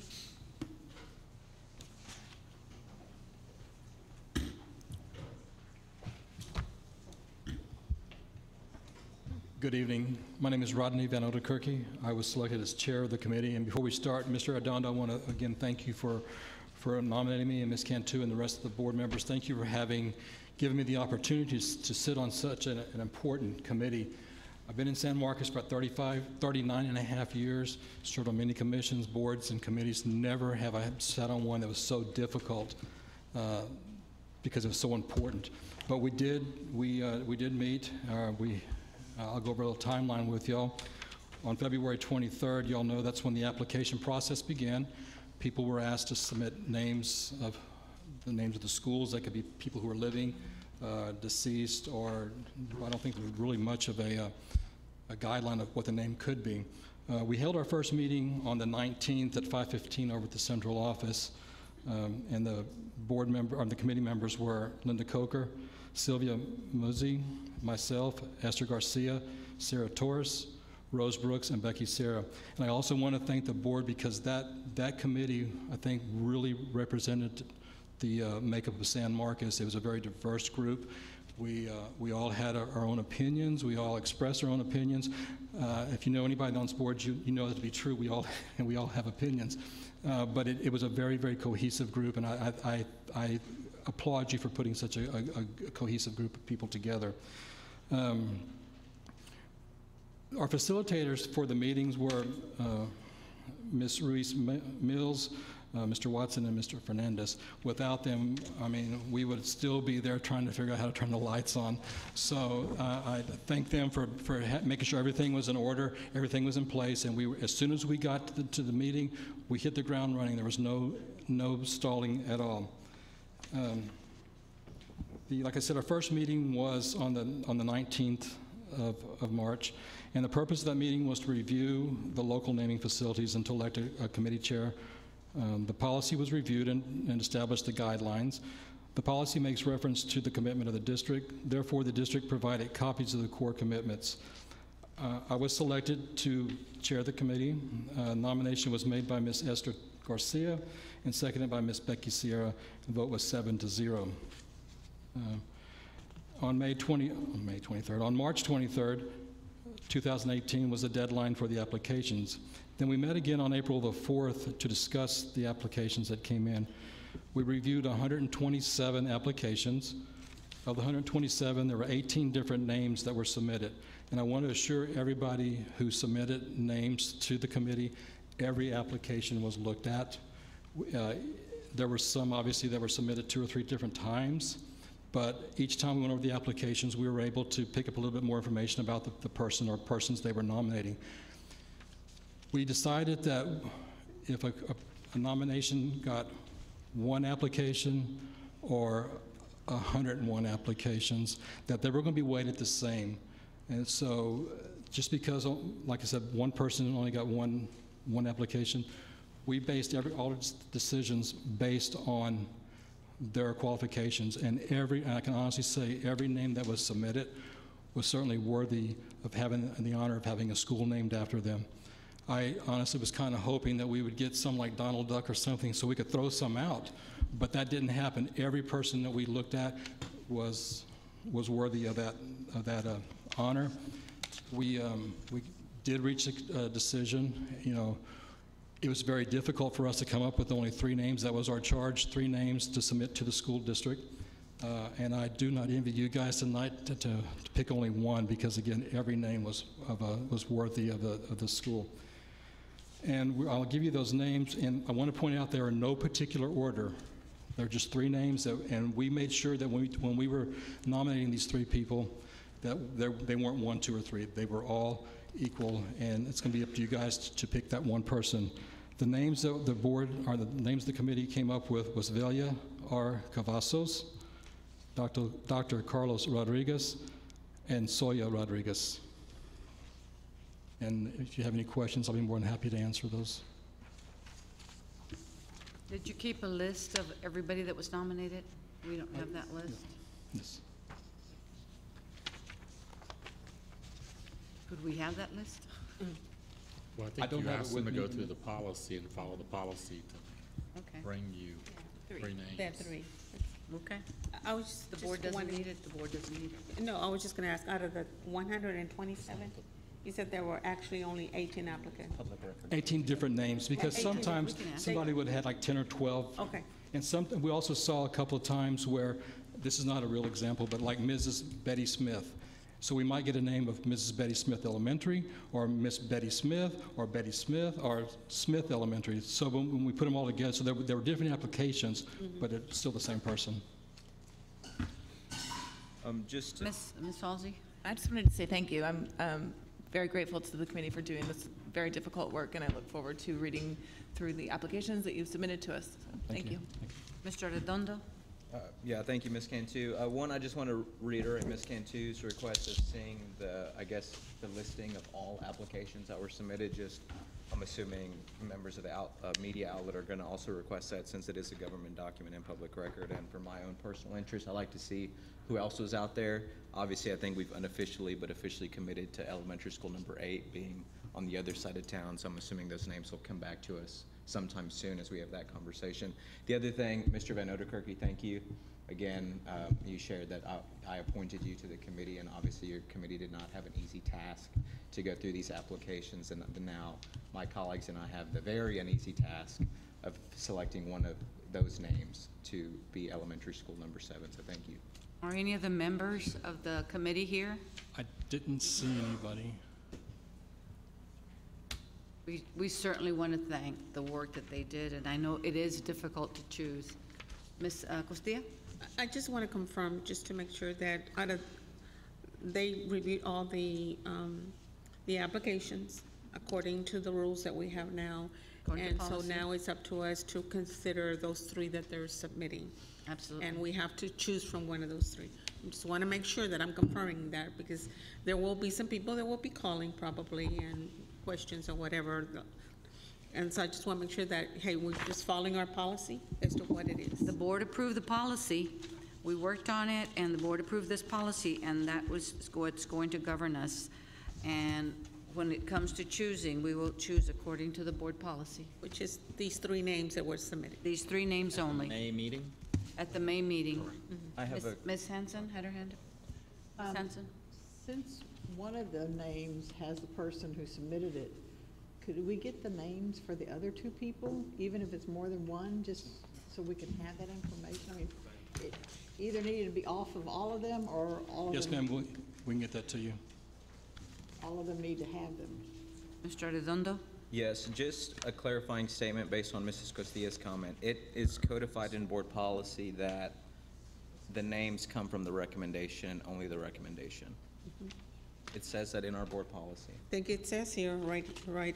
That's why I was trying to clarify myself, because there will be questions, and we want to make sure that, I mean, we entrusted you with a task, And we want to make sure that we follow that task. Absolutely. And it's on here. I think I was reading through the policy here.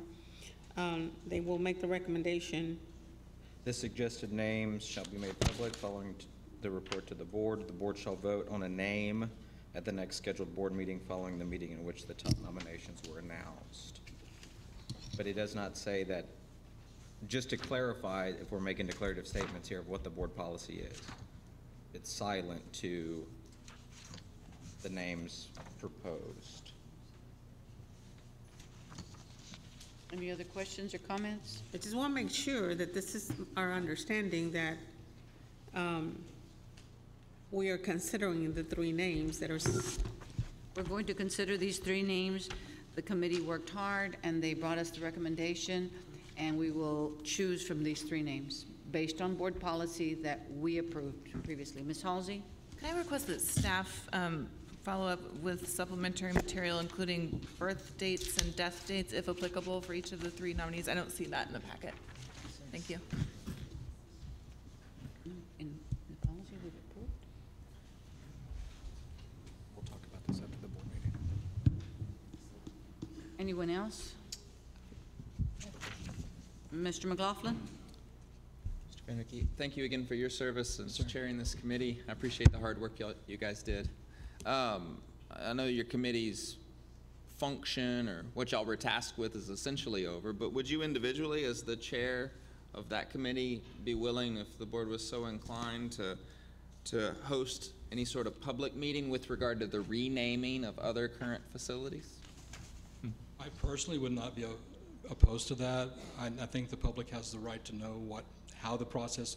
I'm not in favor of discussing what our discussions were, but I'm in favor of showing what the process was. And Separate question. It's been I guess, a concern that some of our facilities are named after folks with character questions, or who the changing social mores no longer view as maybe worthy of that sort of honor or designation. But I, as a single trustee, have been a bit hesitant to bring up any sort of renaming because I don't know what the public at large feels about that. And in a board meeting, that's a difficult venue for us to really hear from folks beyond a public comment for 3 minutes or what have you. Yet we have you guys as a committee that, already tasked with things regarding naming, so I thought that might be a natural venue for something like that to happen. one thing we did, sir, was after the board came up with three names that we felt comfortable with, we actually thought about maybe a fourth one, because once we all agreed on, and it was we all agreed, we all went around and talked about them, and we believe that the information, that the three names that we submitted were given to the attorney to kind of, my background's law enforcement, so I don't know if that's really did a background check or not, but to check out and make sure that we weren't, because the last thing we want to do is embarrass the school district also. I am 100% confident that any one of those three names that you have to pick from will serve this district the name will be something we can be very, very proud of. But we also, again, I'm just very confident those names will not embarrass the school district. Well, thanks for the input. Just to echo Mr. McLaughlin's comment, and I guess I'll just be more direct to the point without naming the actual school, but you can Google it when you get home or on your smartphone right now, is we have an elementary school named after a known slave trader who essentially made their fortune selling slaves a long time ago. Right. And so again, as Mr. McLaughlin says, it's kind of the dynamic of our community and our values as a country and a nation change.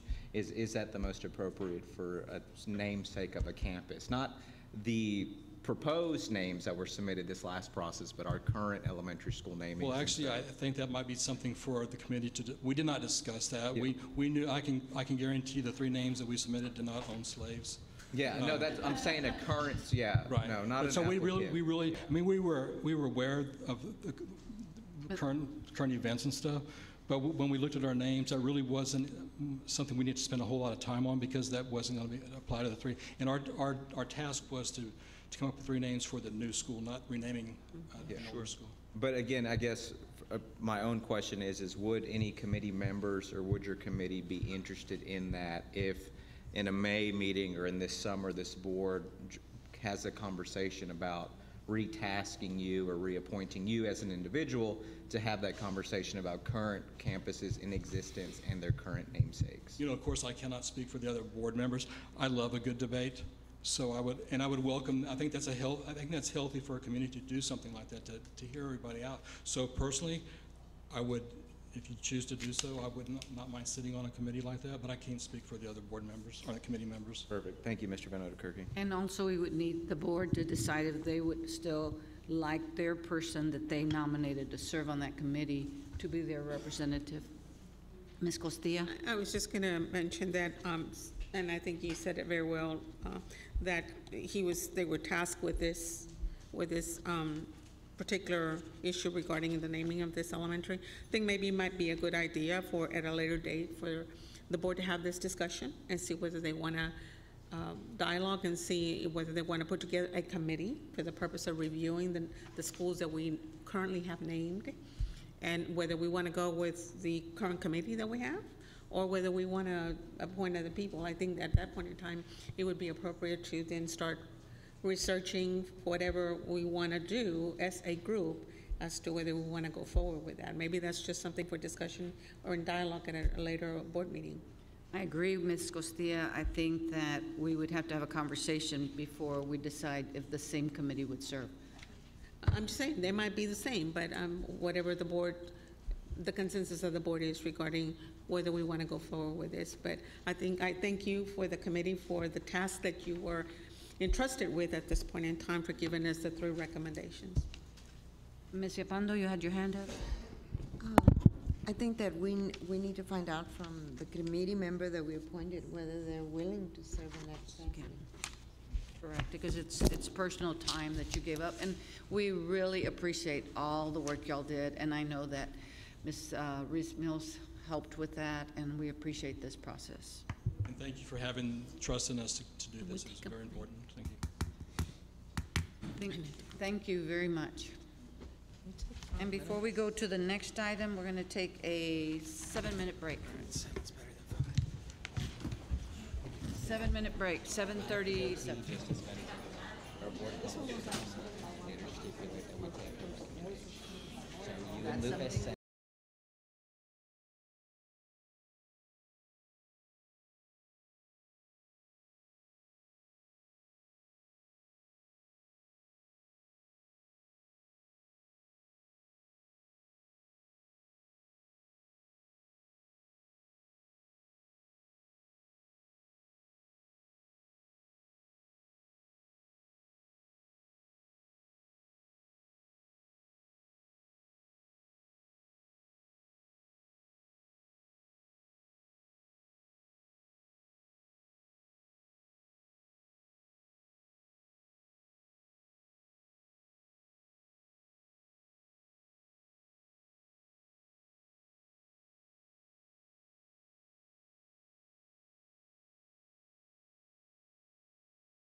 Our next report will be on academic update, commitment number 4. Good evening, Board President, Board of Trustees, and Superintendent Cardona. I'm Monica Ruiz-Mills, Assistant Superintendent for Teaching, Learning, and Assessments. Today, we're going to present to you core commitment number 4. SMCISD is committed to the elimination of achievement gaps within student populations. Also, assisting with this presentation is Ms. Tammy Mariano, Special Ed Director, Ms. Elogia Martinez, our ESL Bilingual Instructional Coach, and Mr. Mike Doyle, our Director of CTE. We'll begin with our system safeguards. This was the report that was given to us in 2017 in August. Basically, it just shows how all of our student populations factor into the accountability system. The state mandates that we receive 60% passing within each one of these targeted areas, such as reading, mathematics, writing, science, and social studies. System safeguards are identified by a Y meaning yes and N meaning no. Looking at all of our student groups, the 3 that we will focus on today is economically disadvantaged, special education, and our ELL programs. Before we continue going back to that 60% as we go through the presentation, you're going to hear about how we have fared in comparison to that, and you'll also notice that when you look at the state averages, especially in special education, the state average did not meet their state target either. Oh. I like to hog the mic, I'm sorry. It's my former background. Okay, so student groups. Right here you have in front of you, we have 8,026 students in this student group for all of San Marcos. Career and technology education based on just the CTE for high school is 1,788. And we have economically disadvantaged student group is 5,764. Our ELL student group is 794. And then special education is 993. That is based on full-time currently active students and does not include our 3-year-olds that are at the pre-K. We have here a distribution of our economically disadvantaged students and our non-economically disadvantaged students by campus. You'll notice that Bonham, De Zavala, Mendez, and Travis have a higher distribution in comparison to the rest of the district. And this is based on 71% free and reduced lunch. That's what we have for the district. STAR pass rates, again, this is from the August presentation. This is apples to apples. It includes all of the student test groups. As you look in 2016 STAR pass rate for each of the student groups, you'll notice that we did have an increase in pass rates in 2017. This included STAR, STAR Alt, and STAR Online. So that's how we did an apples to apples comparison. All students. This chart represents 71, shows the economically disadvantaged distribution. That's in purple, so we have 71%.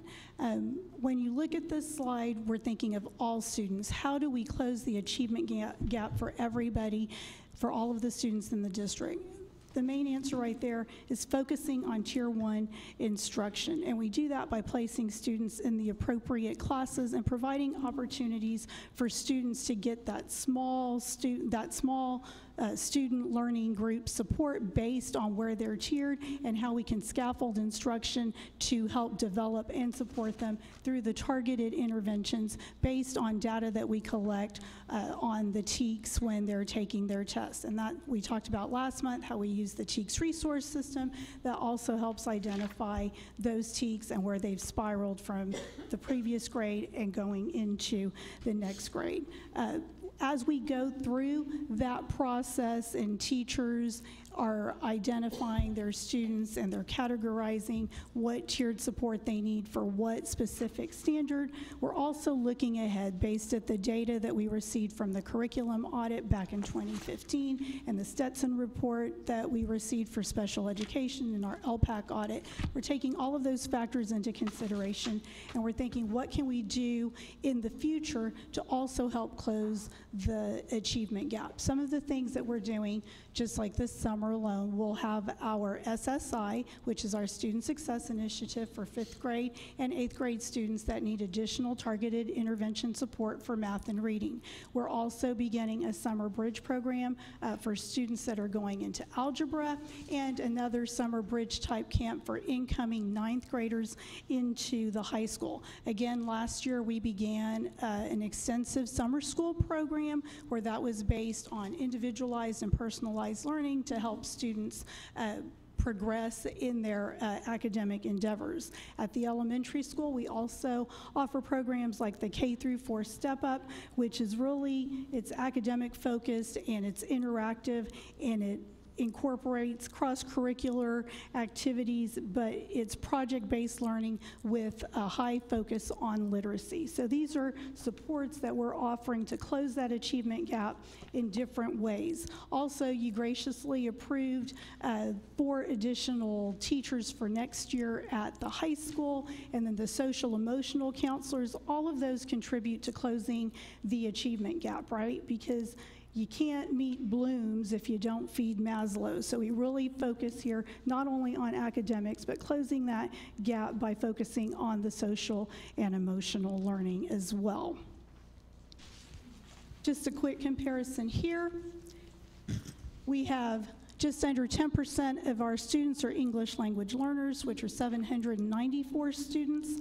92% of our English language learners are economically disadvantaged. Special education, 12% of our students receive special education services, and 80% of special education students are economically disadvantaged.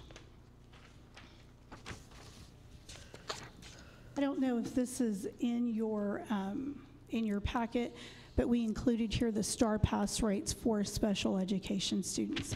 As you look at it, we are slightly behind the state average, but if you look at EOC biology, we had 56.1%, which is above the state 54.8%. Which is incredible, right? Because that's when we shifted and we moved everybody into the classes. So again, students were given an opportunity to excel. In EOC U.S. history, we had 70.3% of our special ed population, higher than the state at 61.1%. What this shows is when we reviewed the Stetson audit from 2015, which reviewed all of our special education program, they said that we needed to have students in a more inclusive setting. We needed to be diligent to the master schedule where students were receiving support on a daily basis, and they also said that we needed to be purposeful when we were doing that master schedule, and especially in the co-teach model. So this right here demonstrates, and we're going to continue talking about what we're doing to close that gap in all subject areas.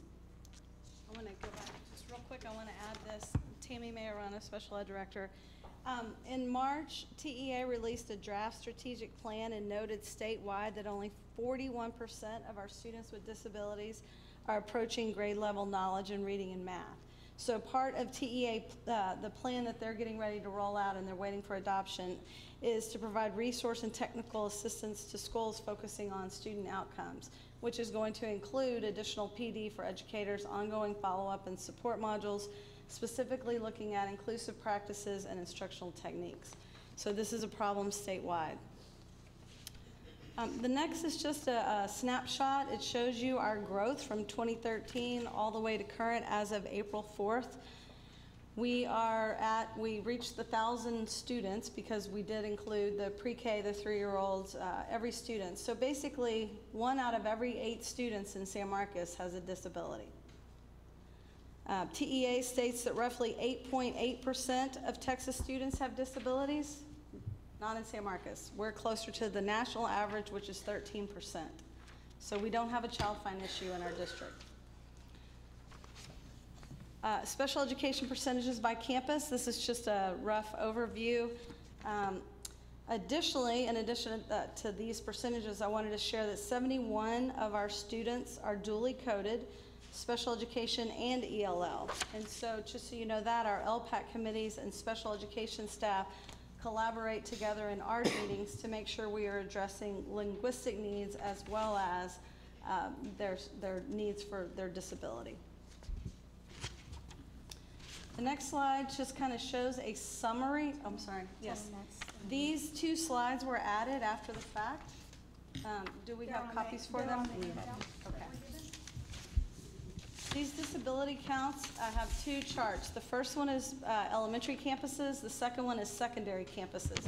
This just kind of gives you a breakdown of disability by campus. Overall, if you go to the, I'll just give you a minute to look at it, but I'm going to bump it up to the secondary. In total, we have 110 students with autism in our district. We have 98 students with intellectual disability and 466 students with specific learning disabilities.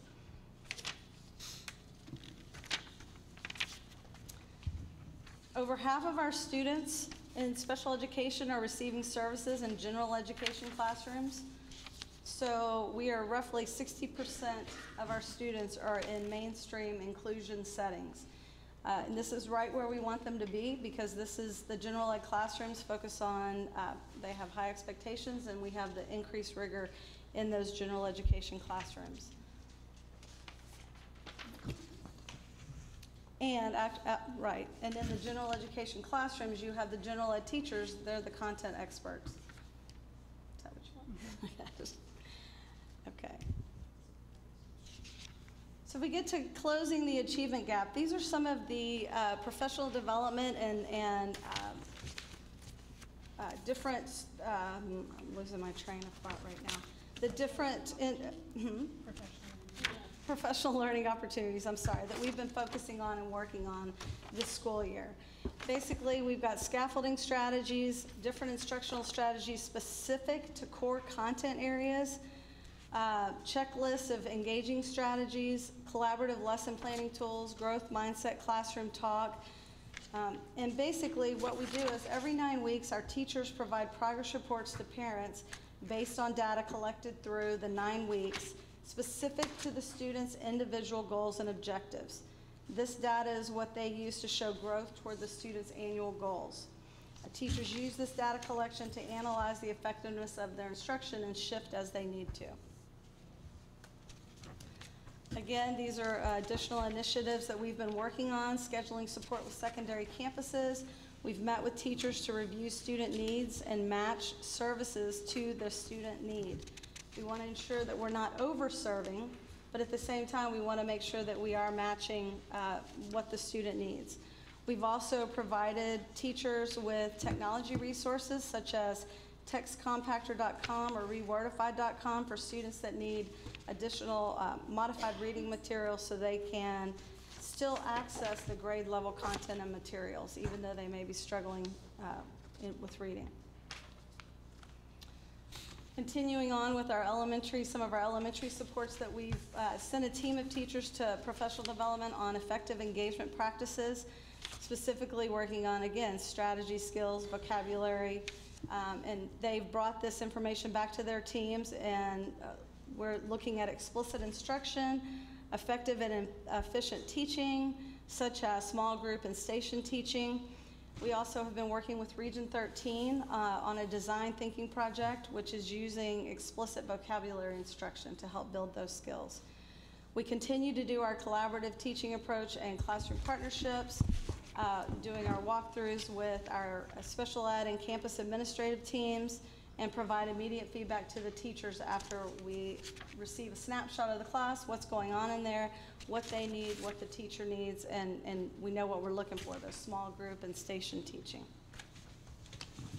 Here's just a list of some of the interventions that we have at different campuses. Some are for all students, and some are very specific to students with disabilities. Some campuses use a pull from various resources.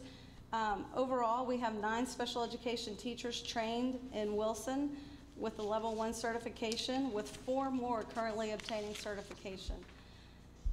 Also, just a little side note, our iStation data shows growth from beginning of year to middle of year, with the most gains, or the biggest gains, in 4th and 5th grade reading and math.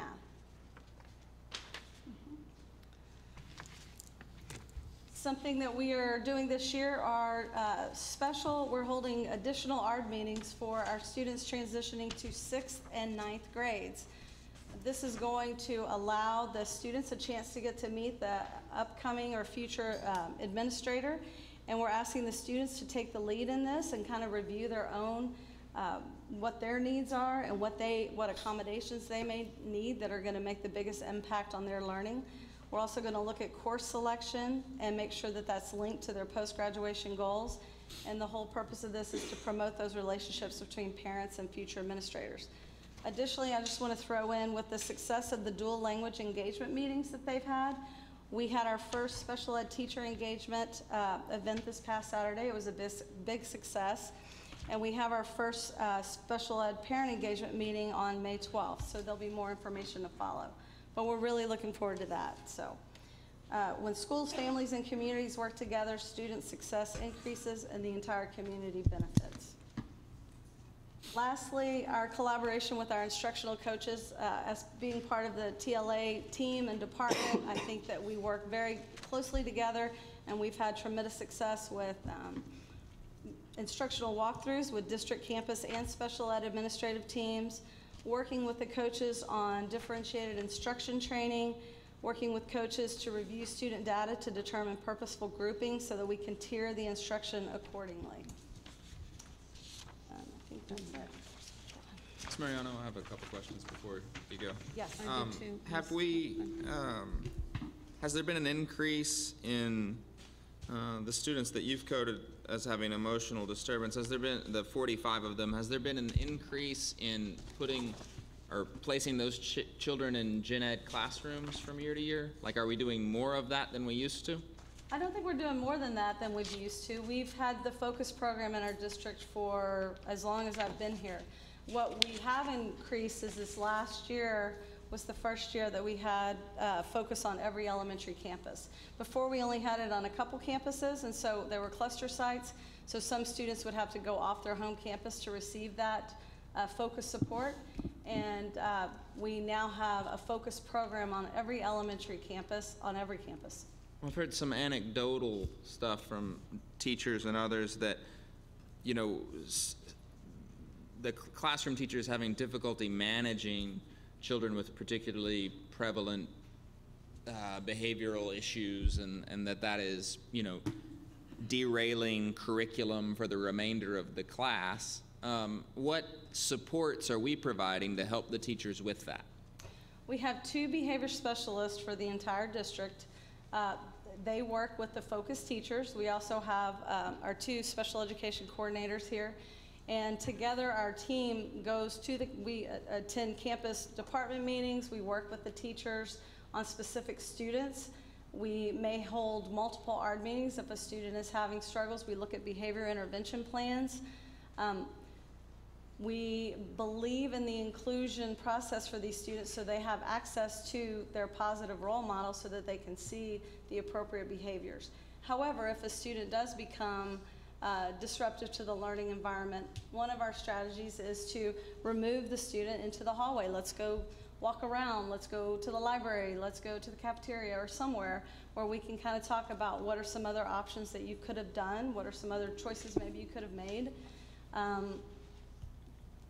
We try every strategy we can to keep that student, to get them right back into that classroom so that they can continue to learn. That is what I've heard, that you'll make every effort to get them right back into the classroom. But to what degree do you allow the classroom teacher a say over when that is a good fit, when that's working? Because obviously there's 22 kids, right? Absolutely. We have the focus staff, they have a teacher, and then they also have instructional associates. So sometimes we're able to, or if needed, we will have a staff member rotate kind of through the classroom. We don't want them just sitting right beside the student that may need the support, but we want them present in the classroom so that if there is a disruption or if they need additional support, we have the staff members there. I know the principals also work, and the assistant principals work really closely with those teachers too, and know where those students are that may need more support. Thanks. Ms. Costilla?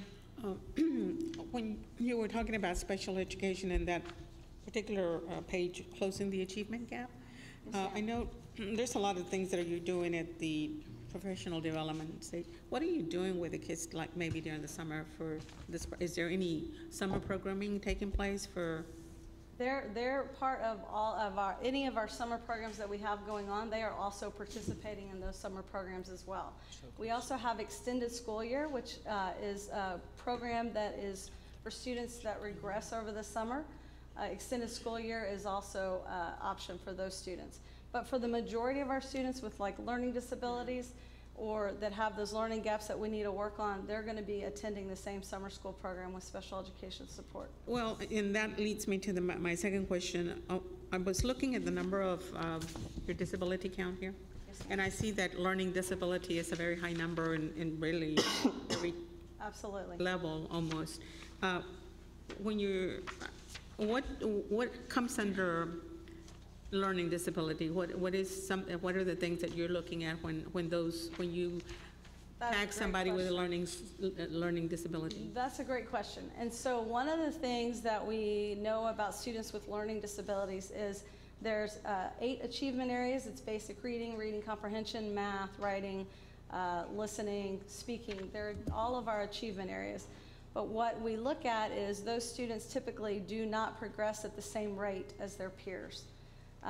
We have to go about different, what we're looking for are deficits in their cognitive processes and their achievement. So if you see you administer IQ tests and you see a weakness in a certain area of their cognitive processes, and that matches up with an achievement area, then you know they're probably experiencing a learning disability or exhibiting a learning disability in that achievement area. And again, typically those students with learning disabilities are not going to progress at the same rate as their peers. How often is that monitored for these individuals? Students are reevaluated every 3 years. They have an initial evaluation, and then every 3 years, the team comes together to decide, do we need to do additional formal testing, or do we still have the data that we need to continue to state that the child has a learning disability? Okay, on an overall, and that's the last question I'm going to ask because we could go on forever. When you do those evaluations on these students, do you see any major movement within those students that are evaluated, or are they completely at? Typically, if a student has a learning disability, they're not going to outgrow it. The learning disability is still going to exist, but what our job is to provide those students with the strategies that they need and the tools that they need so that they can figure out their best modality for learning. And with they may always have a learning disability. Right, but with those resources that you are providing, yes, ma'am, you do see some advancement in there with, yes, as far as their overall functioning. You're learning how smart they are. Maybe they're not smart in this area, but where are they smart? Right. And you build on those strengths. Thank you. Ms. Halsey? Yeah, I had a question about the students that are diagnosed at Bonham. There's no children listed as emotional disturbed or learning disabled at Bonham, and I was just wondering if that's because of the age and the developmental process that they Yes, absolutely. At that point? Typically, our students that come into Bonham are coming into us from the ECI program, the Early Childhood Intervention, and some of them already have diagnosis of autism, which is usually identified in the earlier years. Autism, speech is probably our biggest. We see students with speech impairments at Bonham. Emotional disturbance is a really significant disability, and it usually is not identified that early. It's pretty rare. Thank you. Go ahead and continue with your presentation. Hi, I'm Elogia Martinez, and I am a bilingual ESL instructional coach for the district. And so what we've done is we've provided professional development for our ESL teachers. And one of the trainings that has happened at the middle schools and high schools is SIOP training. And so what SIOP training is, Sheltered Instruction Observational Protocol, also called just Sheltered Instruction. That's what teachers refer to it as. And what it is, it's a research-based instructional model that provides teachers with strategies on how to address the needs, the linguistic needs of their ELLs, so that they are better able to understand content and comprehend it. So the focus for this year for the SIOP training was writing across content areas and also vocabulary. So our ELLs usually struggle a lot with vocabulary, so this year some of that training was on vocabulary. It provided teachers with strategies on how to preview vocabulary before lessons so that students are getting the key vocabulary words and academic vocabulary that they need to have good conversations in their classroom so that they're learning that content. Also, we've increased the ESL certification among our core content area teachers. And this year, for modeling co-teach, we've added a bilingual instructional coach, which is myself, and we have one other coach. And we service kinder through 12th grade, so we service all bilingual programs in the district. And it's provided us opportunities to model for teachers, work alongside with them to develop lesson plans so that they're successful in their delivery of instruction. Also, it's provided opportunities for co-teach models.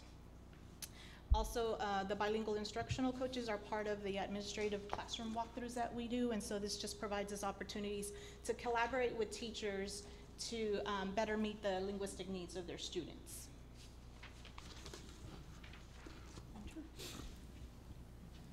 And then we've also provided student support. So we provide interventions for all our bilingual and ESL students. So they are part of interventions in the elementary. We have teachers either provide the intervention in the class, so bilingual and ESL teachers are trying to provide that intervention. Most of our campuses at the elementary level have bilingual interventionists on their campus that either push into the classroom to provide support for the teachers and the students, or they pull students out for their interventions. Depending on the campus levels, I know all students are also able to be part of tutorials. So depending on campus, some are provided before school, during school, after school. Our students also have an opportunity to go to summer school if they are going to be an incoming kindergarten student or a first grade student. Our other bilingual students, this is our second year, we're starting to provide some other interventions to help support our bilingual students through CTE at the high school. At the high school, we've started what's called student-led conferences with a group of ELLs from the high school.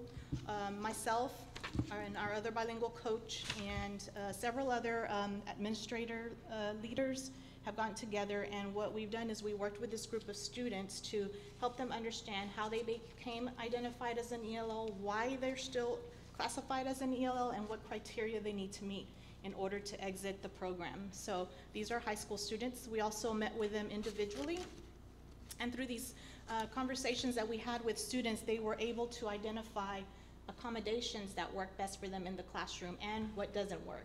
And then we were able to relay that to their content area teachers. And then we also had parent engagements, just like Tammy talked about, having parents come together.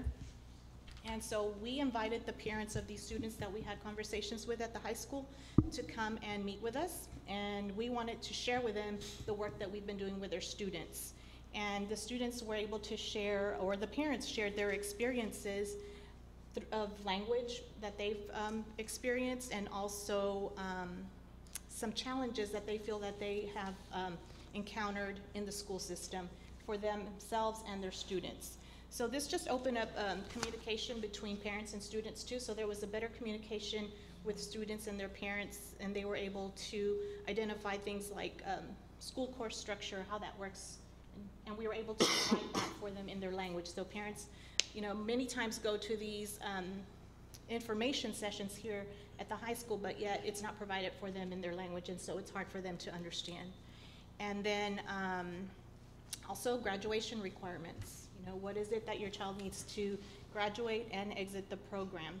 And then exams. Now, we talked about exams with parents because we wanted them to understand that in addition to STAR tests and EOC exams, that they also have to meet criteria in TELPAS, which is the Texas Essential Skills Language Proficiency Test or something like that. It's a long word. And so they have to be proficient in English in listening, speaking, reading, and writing. And also, in addition to that, they have to take an oral proficiency test. And that's what I have. Questions on that?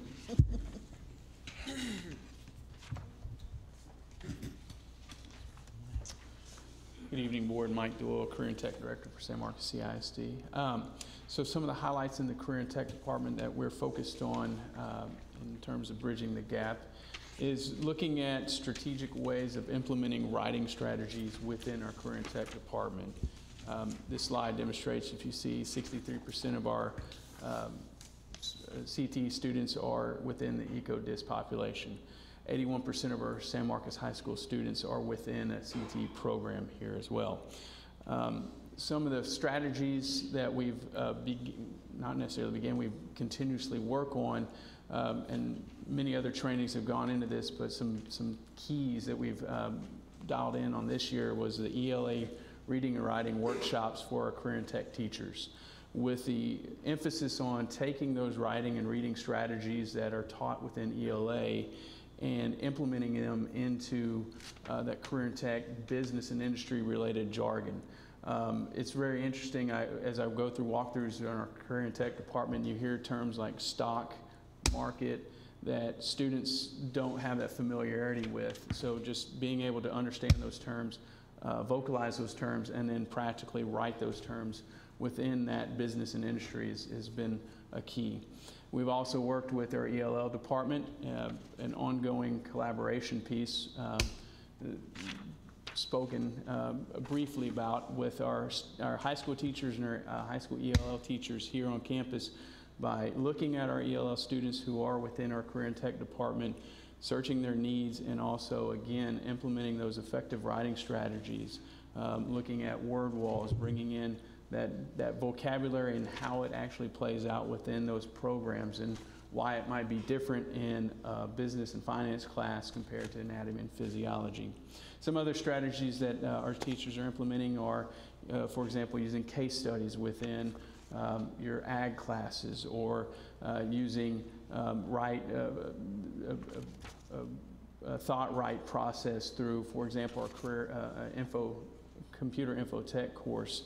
The teacher's been able to implement a strategy within all of his courses where the students are building a log of what they've done since day one, and that's their writing piece and also their reflection piece as well. Any questions? Questions, anybody? I have one question. Thank you. This goes back to the conversation about bilingual, and the presenter made a comment about how like common forms or common communication platforms are not bilingual. Is there, I know I saw Andrew's email going out, we're having kind of the brand standards and communication standards for the district. As far as, and we've talked about this a year ago, is having someone translating all communications and all documents, all forms into that bilingual platform for families. Where are we as a district on that? Do we have a staff member doing that? Okay. Yes. We have Alicia. Yes. We actually give her a stipend. She does it for us. Now, is the website bilingual? I'm like, can you essentially flip it and it'll change everything? Okay. All right. Perfect. Thank you. That was the only question that I had. All of the call-outs are in English and Spanish as well. So other measures for closing the gap. This is really about opportunities and access for all students. One of the main tasks that we started last year was starting the PSAT for all students, giving it to everybody, 7th through 11th grade. Based on the AP potential results that we received from there, we were able to purposefully and intentionally place students into the appropriate classes so they could have opportunities for advanced academics. 2016-2017, we had 2,393 students take that test and establish a baseline. This year, we had 2,632 students take that test.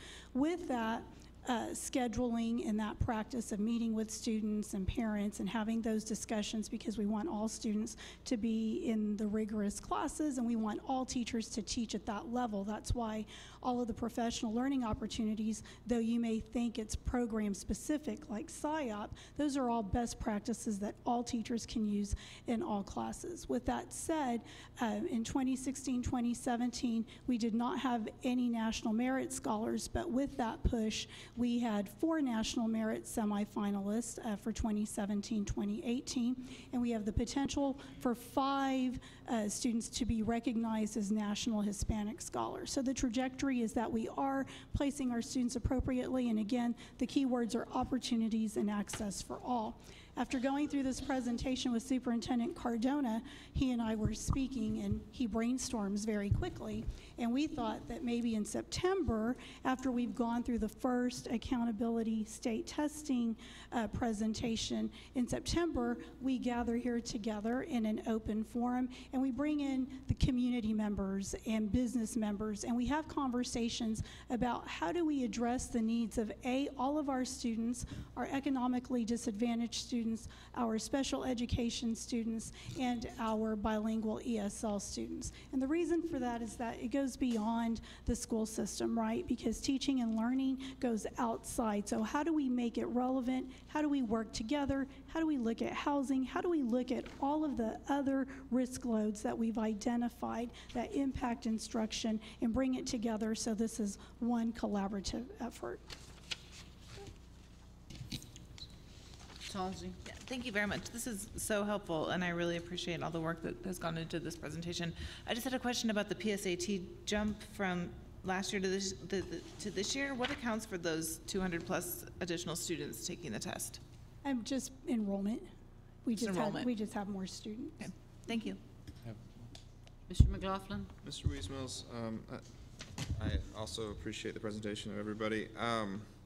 I liked the idea of doing some sort of workshop soon and having some sort of plan for how we close the achievement gap between the economically disadvantaged kids in our general population. I think the administration is to be commended on making big gains in SPED and ELL, but we're stubbornly flat on that EcoDis pass rate.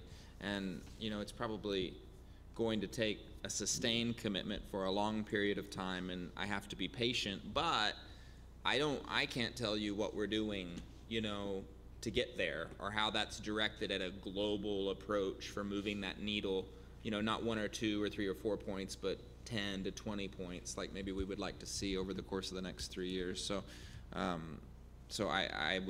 I think that's a great idea that you had, that Superintendent Cardona had as a first step to bring in other stakeholders, and then to have that a part of what our overall approach to that is.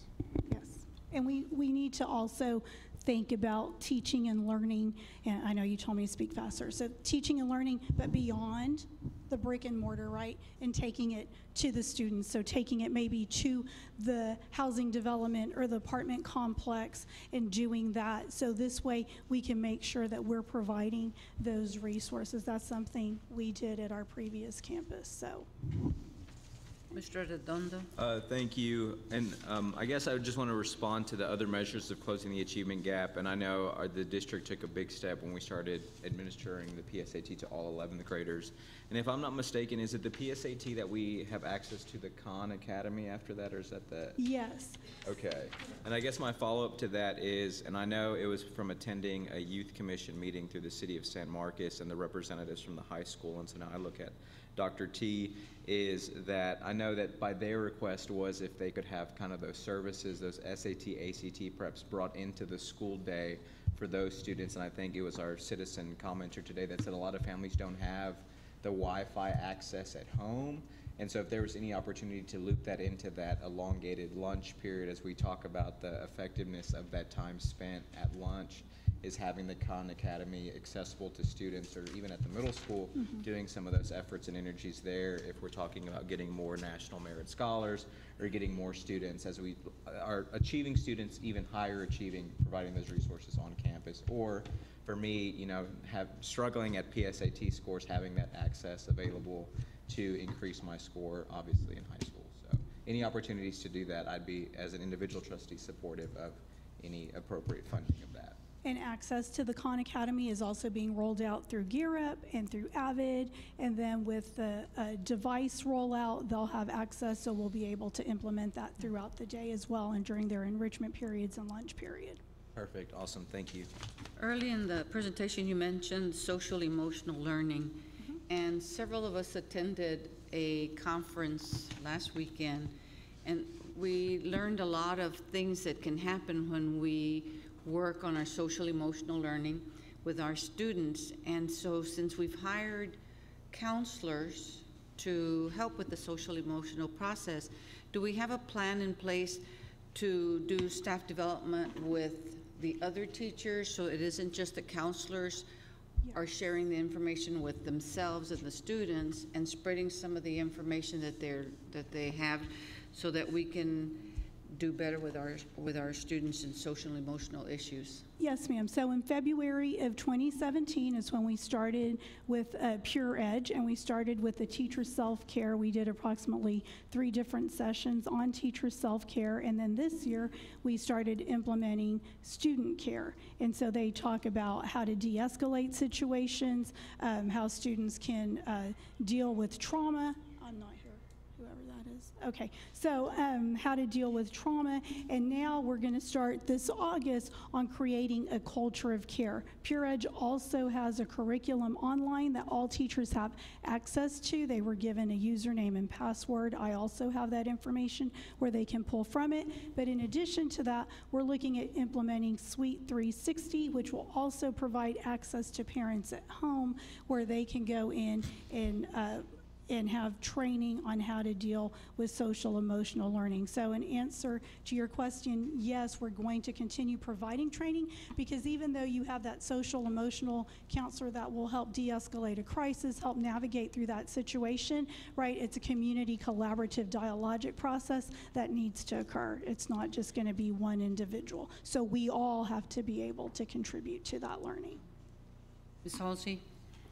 I think one aspect of the session that Ms. Cantu is referring to that was particularly interesting was that their social emotional program was intentionally culturally responsive.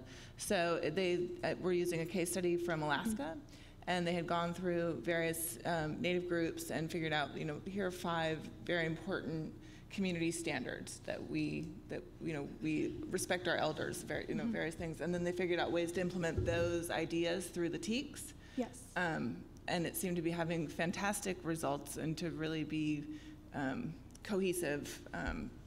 I was very impressed by the presentation. So Superintendent Cardona has charged us with, in August, we will be doing a culturally responsive training. We'll be rolling it out with principals and administrators, and then doing professional learning opportunities so we can integrate it to the TEKS and start bringing that into our curriculum, right? Because we need to be culturally responsive to what our community mirrors and our actions, and well, it folds into the social emotional component. Goes into the social emotional component. Yes, ma'am. Great. Thank you. Okay. Thank you. One of the terms that I heard used at the conference that I really liked was emotional safety for our students. We want our students to feel safe, not just physically safe, but emotionally safe.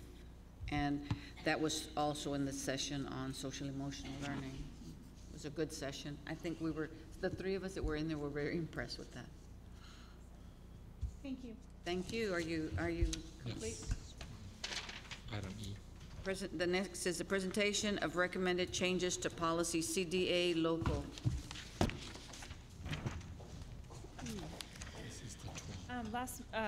At the last board meeting, I brought to you some advisors an advisor that we'd like to start using. Tonight, I am asking that the board look at CDA local, and tonight would be the first presentation, and we would take action on it at the next board meeting. But on page 56 of your booklet, you will see that we're requesting that we would change the maximum allowed maturity date from 12 months to 24 months in order to take advantage of better rates. Okay. Any questions? Thank you. Any questions? Okay, item 7, approval of consent items, and we don't have any personnel action, so I'm entertaining a motion on the minutes and travel. Oh, Ms. Hanson?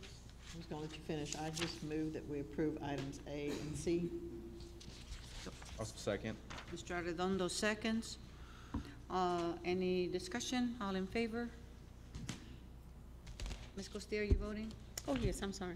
7-0. I was.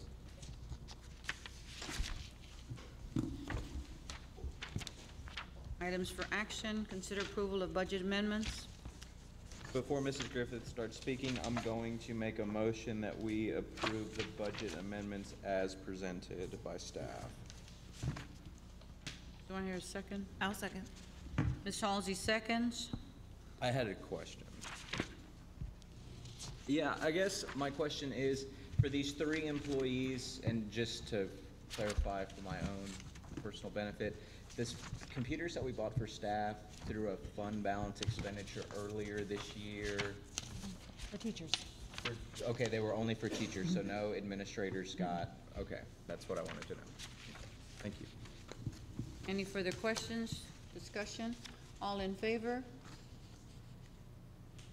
7-0.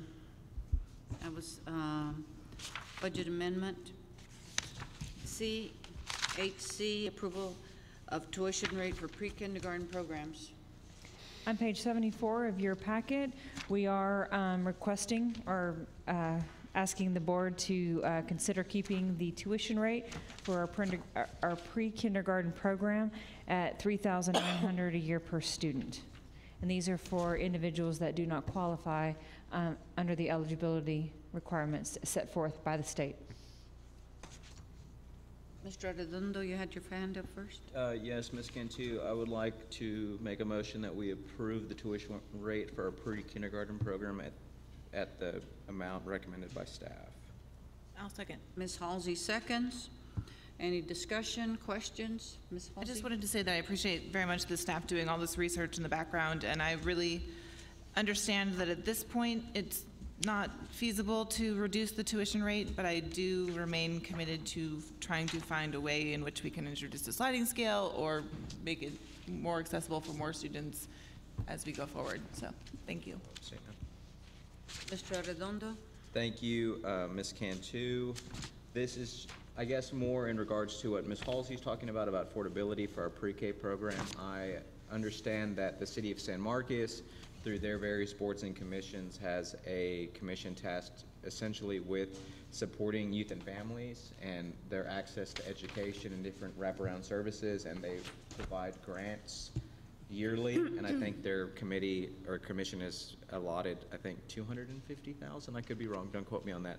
But if that's the case, I'd be interested in the school district applying for some of those monies to provide scholarships to X number of students. If they apply for the pre-kindergarten program, they're not already in the program because of their financial needs. So if we could even get city dollars to Commission on Youth and Family. The budget's significantly less than that. Okay. Well, any opportunities for local dollars that we can leverage to provide scholarships from other entities, whether that's United Way of Hays in Caldwell County or the Commission on Youth and Families, I think that's an opportunity that we can look into, because I think clearly there's a need for, and there's a want for some of these families to pay into our program, but I'm sure there's people getting through the cracks on that. Any further discussion? All in favor? 7-0. Consider approval of nomination for Caldwell County Appraisal District. Ms. De Panda, do you have a recommendation for us? Yes, I do. I have a recommendation that and I've talked to him, and he agreed to be nominated by this board if they so choose. His name is Carlton Carl, and I know Mr. Carl from when I was. Did you say Walter Kroll? No. Carlton. Carlton. Walter Carlton? Carlton. Oh, Two Carls there. Carlton. Carlton. Walter Carl. Carlton. Is the nominee? No, Not not Walter. Walter. Carlton. Carlton. Carlton Carl. Who's on Carl. first, who's on second? Carlton is his first name, Carl is his last name. Do you want Okay. to? If that's Mrs. Villapando's motion, I will second her nomination. Any discussion? I was just gonna tell you a little bit about him, but anyway. You can tell us about him. During the discussion, you can tell us about him. He moved to Martindale and, way back when, I think it's 2005, 2006, something where along that neighborhood. But anyway, he's become a very active member in Martindale and was very willing to serve, so I, gladly will nominate him. and hope that the Already board seconded. approves that You go tell her nomination. afterwards how to spell his name. And yes, no, I will give, Ms. Griffith all the information on Contact Mr. information. Crawl. Okay.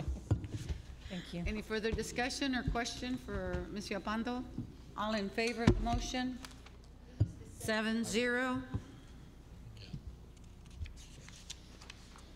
Approval of broker-dealers authorized to engage in investment transactions for the district.